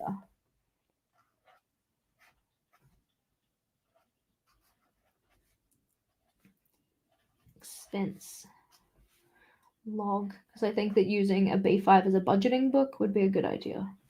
And then after the expense log, we're going to have a savings tracker.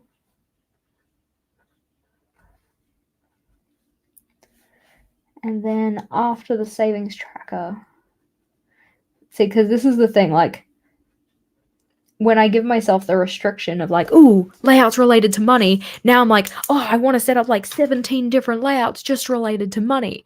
And that's not the purpose of this video. I have to like rein myself in. I'm like, nope, we can't just focus on money related stuff. If you did want layouts that were related to money though, we do have a couple of different videos on the channel related to that. We also have them in a playlist, which just makes it a lot easier. That one's over on the channel as a whole. You can totally find that. Let's see. Notice your videos you switch from doodles to stickers. Was the time to complete the only reason? No, it was also the reason being like mainly enjoyment. I've just been having a lot of fun with stickers, and I've also been having a lot of fun thinking more about the structure of the layout and kind of using that as a space for creativity. I suppose also in terms of like my bullet journaling in general, a couple of reasons.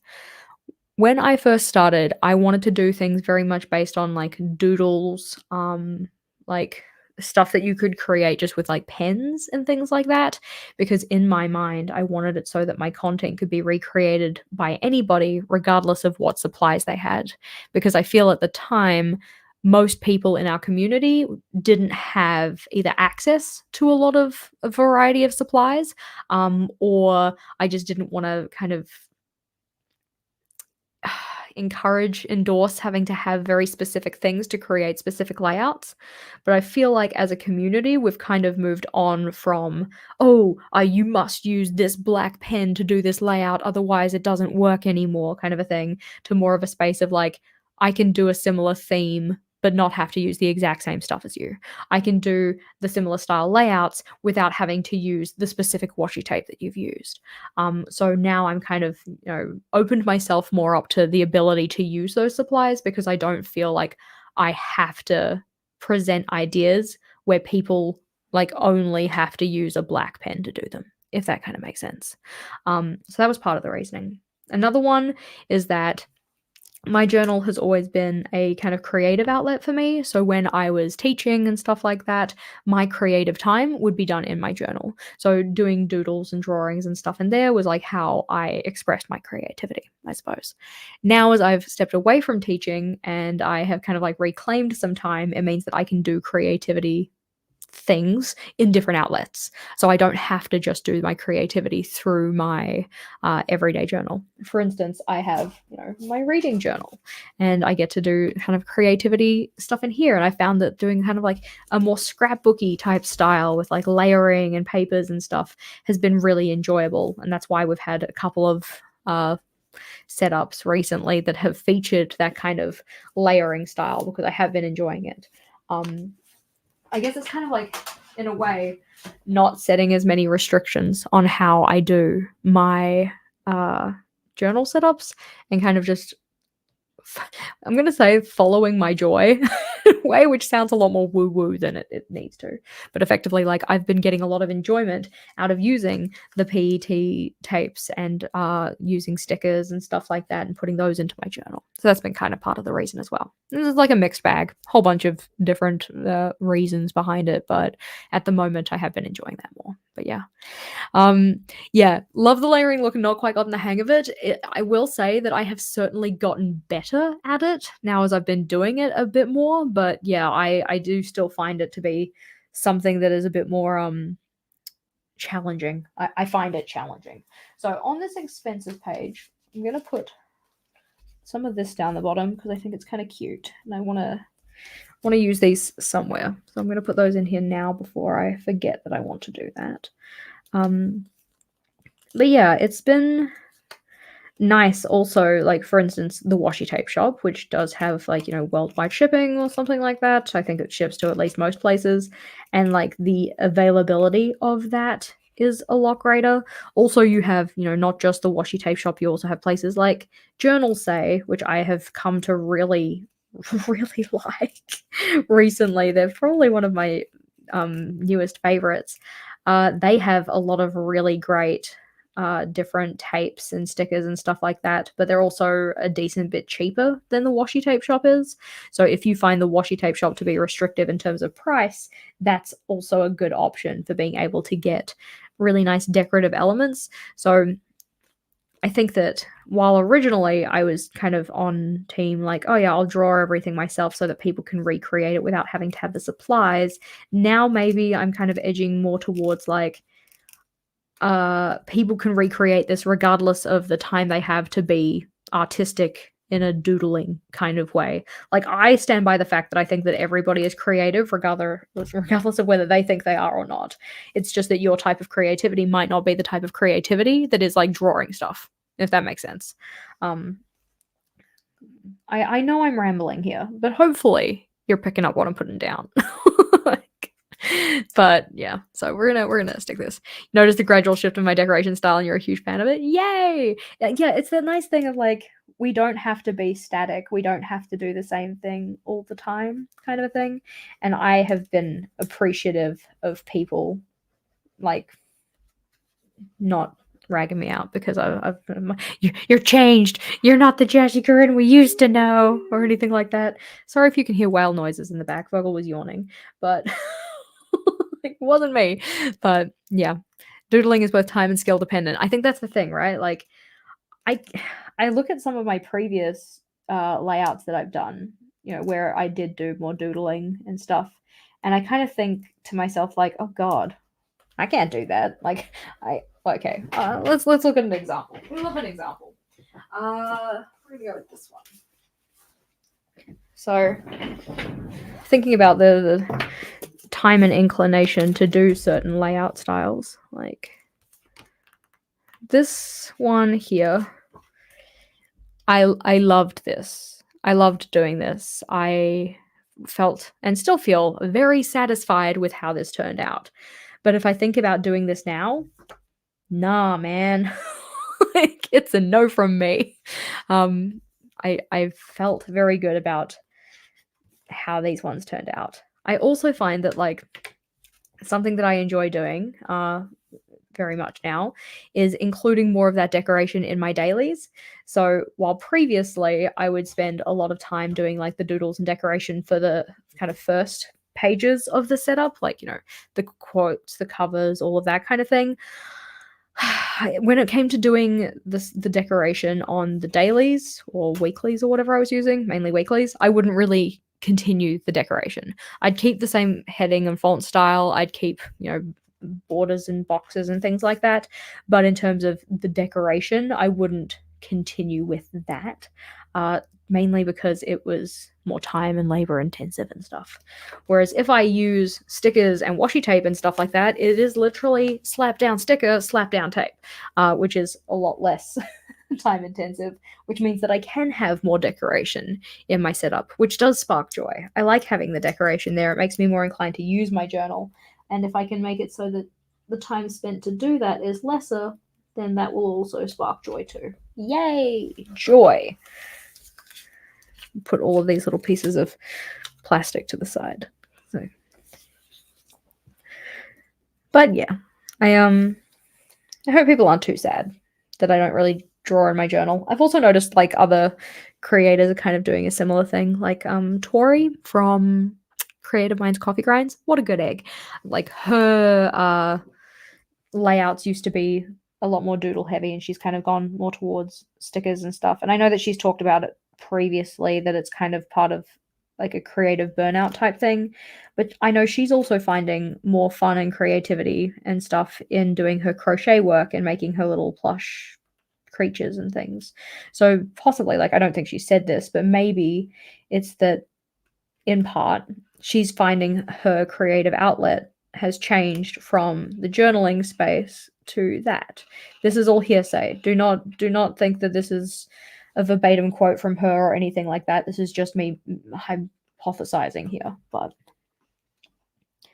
I think it's kind of nice to be able to explore different avenues of creativity, especially because we think about, like, okay, Jess as a creative and the things that Jess has done in the creative space over the millennia, okay, like decades. Let's just calm down there. But like, I have previously done jewelry making, I have done scrapbooking, I did card making, I tried my hand at knitting, wasn't very good at it. I was not patient enough for the skill barrier required to get good at knitting. Journaling specifically has been the one I have stuck to the longest. So I think that as part of that, there would have to be some kind of like change in my style of journaling for that to still feel fresh, if that kind of makes sense. But yeah, hashtag Team Joy. I agree, Rachel. You're onto it. Team Joy indeed. Unless it's Team Joy from Inside Out 2 and she needs to relearn the same lesson again. If you haven't seen Inside Out 2, that's not really a spoiler. It's just my interpretation of the movie. Good movie. Did enjoy. So little florals, looking kind of cute. You knit, crochet, tat, needlepoint, embroider, cross stitch, garden. Yeah, like lots of different ways of being creative. And I think this is the thing, especially in the journaling space where people say like, "Oh, I'm not creative." I'm like, I want to politely smack you up the side of the head. Like, just because your creativity doesn't look like my creativity or like the type of creativity that you see for journalists in particular doing online does not mean that you are not creative, all right? Like, there are differences between a writer and a painter. Yeah, they're still creative. They're both creative, but their kind of output of creativity or the product of their creativity does look different. So I think that it's important to recognize that just because you can't draw, just because you don't feel like drawing is where your artistry is, does not mean that you are not a creative person, right? It's like one of those very philosophical things of like, I think therefore I am, or whatever. It's like, I exist therefore I am creative. Nice little banner across the top here. Now, I'll get off my soapbox now. I don't want people coming up in here being like, "Ugh, Jess is feeling so preachy today. Gross. That's not what I came up for. I'm here for a good time, not like a brain using time. Ew." But in terms of this one, we're going to have possibly I feel like because it's a B5, you could be using a 2-column system here. So it's like it's plenty of space to write down your expenses, which is kind of nice. So in terms of recording expenses, I would be inclined to record, maybe now I'm thinking we don't do 2 columns. A date of purchase. You could include like what the purchase was made on. For instance, like if you have like cash, card, multiple accounts, anything like that, if you need to keep track of that. We could also include like a description of what the thing was so that you come back to and go, what the heck did I spend $30 on? Oh, it was sushi. And then something about like maybe categorizing it as well. I mean, when I do my budgeting, I like to categorize things. Let's see. What do I include when I do my ones? Because that's a good point of interest. So in terms of mine, we have, date, comment, which is effectively what is it that you spent money on, the category, the amount, and then whether or not I got a receipt, because I do feel the need to collect the receipts because I need them for the business expenses. Yes. So for this one, I think that we can probably include date. I feel like I'm going to need a space for columns or something. I'm glad you're having a good time with the conversation. I think it's an interesting point of conversation, though.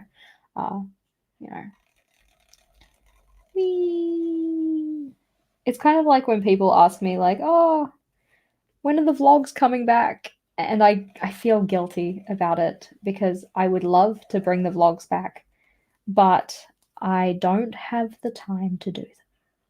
And it's the kind of thing that, like, the time it takes for me to make a vlog it's a longer time than it takes for me to make a video for the main channel.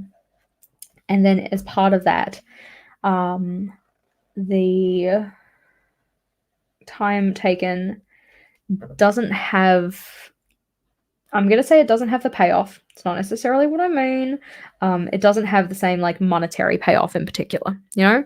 So for my main channel, obviously, I have met the requirements to get payouts for the videos I make, which, considering this is my job, that's quite nice.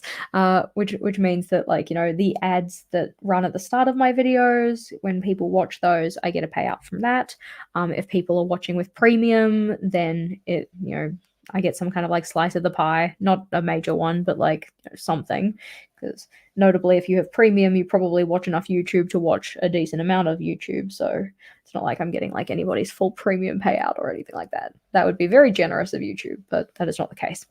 So because of that, it means that the videos that I make for the channel, there is, like, a money in pocket benefit, I guess. When it comes to the vlogs, the benefit of making the vlogs is not so easily noticed, I suppose, or easily measured, because it's not like I get paid for those ones in particular. And even when I was getting paid for them, like back when I made enough vlogs to actually have enough there, it would be like, you make a vlog and you get $2 for it, which, like, you know, it's $2 I didn't have, but if you consider the amount of time it took for me to film and edit that vlog, which, you know, is upwards of several hours, $2 for several hours of work is not great, you know? Not to say that the only benefit of doing the vlogs is monetary, because that's not what I mean, because I did enjoy doing them. It was a really nice memory keeping kind of tool for me, but it's just that the amount of time taken for them versus the benefits I was getting from them, it's not viable. And because there are other parts of my, don't like using the word, but business, there are other parts of my business that I want to be able to spend more time, effort, and energy in. It doesn't really work out in terms of being able to do those and that. I'd like to bring them back one day, but not today. Let's see. How much of the starting ad do we have to watch for you to get credit? Because I usually turn them off as soon as I can. Fair. I don't actually know. I think it's like a certain percentage maybe of it that you have to watch, but also, like, if you don't want to watch the ads, I'm not going to make you watch the ads. Like, if you want to support the channel but you don't want to watch the ads, it's cool. Leave me a like and a comment. Like, that's fine. There are other ways to support the channel rather than watching ads. 1, 2, 3, 4, 5. I'm going to put this here. So the nice part about a doc grid journal, in terms of using it for budgeting, is that in terms of doing, like, math, you can line things up with the doc grid, which makes it a lot easier to be able to specify, like, you know, hey, this many cents, this many dollars. Like, adding things up is a lot easier. So we're gonna put this in with another marker because that just seems more reasonable. So we have the date. We have the 1, 2, 3, 4 item, which we're going to do 1, 2, 3, 4, 5, 6-ish. We can have the category. You could add another column for, like, how the purchase was made if you wanted to. Cash, credit card, debit card, whatever, voucher, coupon. And then after that, we have the cost, which we'll put a $sign in here. And then a little dot. So this will be number, number, number, and a certain number of cents. It just makes it a little easier to do the math. So, okay, one of the very, very big reasons as to why I do not do expense logging in my own journal is because I couldn't be bothered doing the math. So instead, I do mine via Excel. Funnily enough, another thing that we sell in the little shop, huzzah, Jashii.com. But yeah, I would rather do mine in Excel because then it does all of the adding up for me, and I don't have to do the adding up myself, which I very much appreciate. One of the things that you could possibly include at the bottom of this one would be some kind of like a totals bar, so you can see how much total you spent on this month or week or however long this span of time is for. There we go. Whee! A little red line across here, trying to keep it roughly neat, roughly. It's a little messy, but that's cool. And we'll write total down the bottom here as well. Yeah, plug. Bury that. Total. See, we're plugging all of the little shop items today, aren't we? Like the grid spacing calculator, and I think that technically is the page calculator a freebie? I think that the page calculator is a freebie. Let's go have a look because now I'm curious. So that would be shared with others, resource library, time tracking. Maybe it's not. Maybe I'm talking schmack. I swear I've shared that. Okay, maybe I didn't. Maybe it is a sellable, and I'm just confused. Oh well. Okay, it is free. That's good because I thought it was a freebie. I just don't know where it is sitting in the freebie folder, which means it's in there somewhere, but not easily found. Might have to drag it across. Okay, that's something to do. That's something to put into the resource library.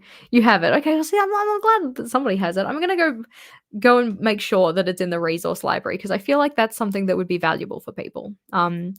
It might have been that I shared it in a different space previously or something like that because, okay, effectively what it is, just out of curiosity. So it's a space where you list out how many start of journal pages you want, like what is it that you want in there, how many pages do you want it to take up, how many pages do you want per month. So like, do you set up like a cover page and an actions list and a monthly log, and like how many pages do you usually give that each month, and then how many weekly style pages do you want to have, and then it calculates it all for you and says like, do you actually have enough space for this in the journal that you have for yourself? That's the general gist of it. So freebies. New journal calculator. There we go. I'm going to bring that over in here to make sure that you guys all have access to it because we love a freebie. If you don't have access to the resource library, by the way, because I feel like, we love free stuff.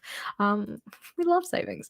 Mainly we love free stuff. So if you do not have that, you can sign up. I think that one might be listed somewhere. I don't think it's actually listed at the bottom, but the very first link that we have in the description box signs up for the newsletter because that is how you get access to the resource library. In the very first email I send you from that, it will tell you, hey, here's how you access the resource library. So if you want to have access to the resource library, you want the freebie stuff you don't have to pay for, love it, then just make sure that you sign up there.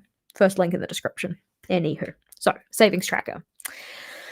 I feel like I want to make this one kind of decorative, but I also feel like it's going to require a little bit more thought on my part, and it's also lunchtime. So I'm going to leave us here. Thank you for working with me for the last, 3.25 hours. Hopefully you've enjoyed it. If you did, give the video a thumbs up. If you didn't enjoy it, still give the video a thumbs up. And also good for you for getting to the end of a video that you weren't enjoying. Like, that's an accomplishment. Goodbye, gorgeous humans. Have a fabulous rest of your day, and I will see you next week for I don't even know what we're doing yet, but it's surely to be good. Bye for now.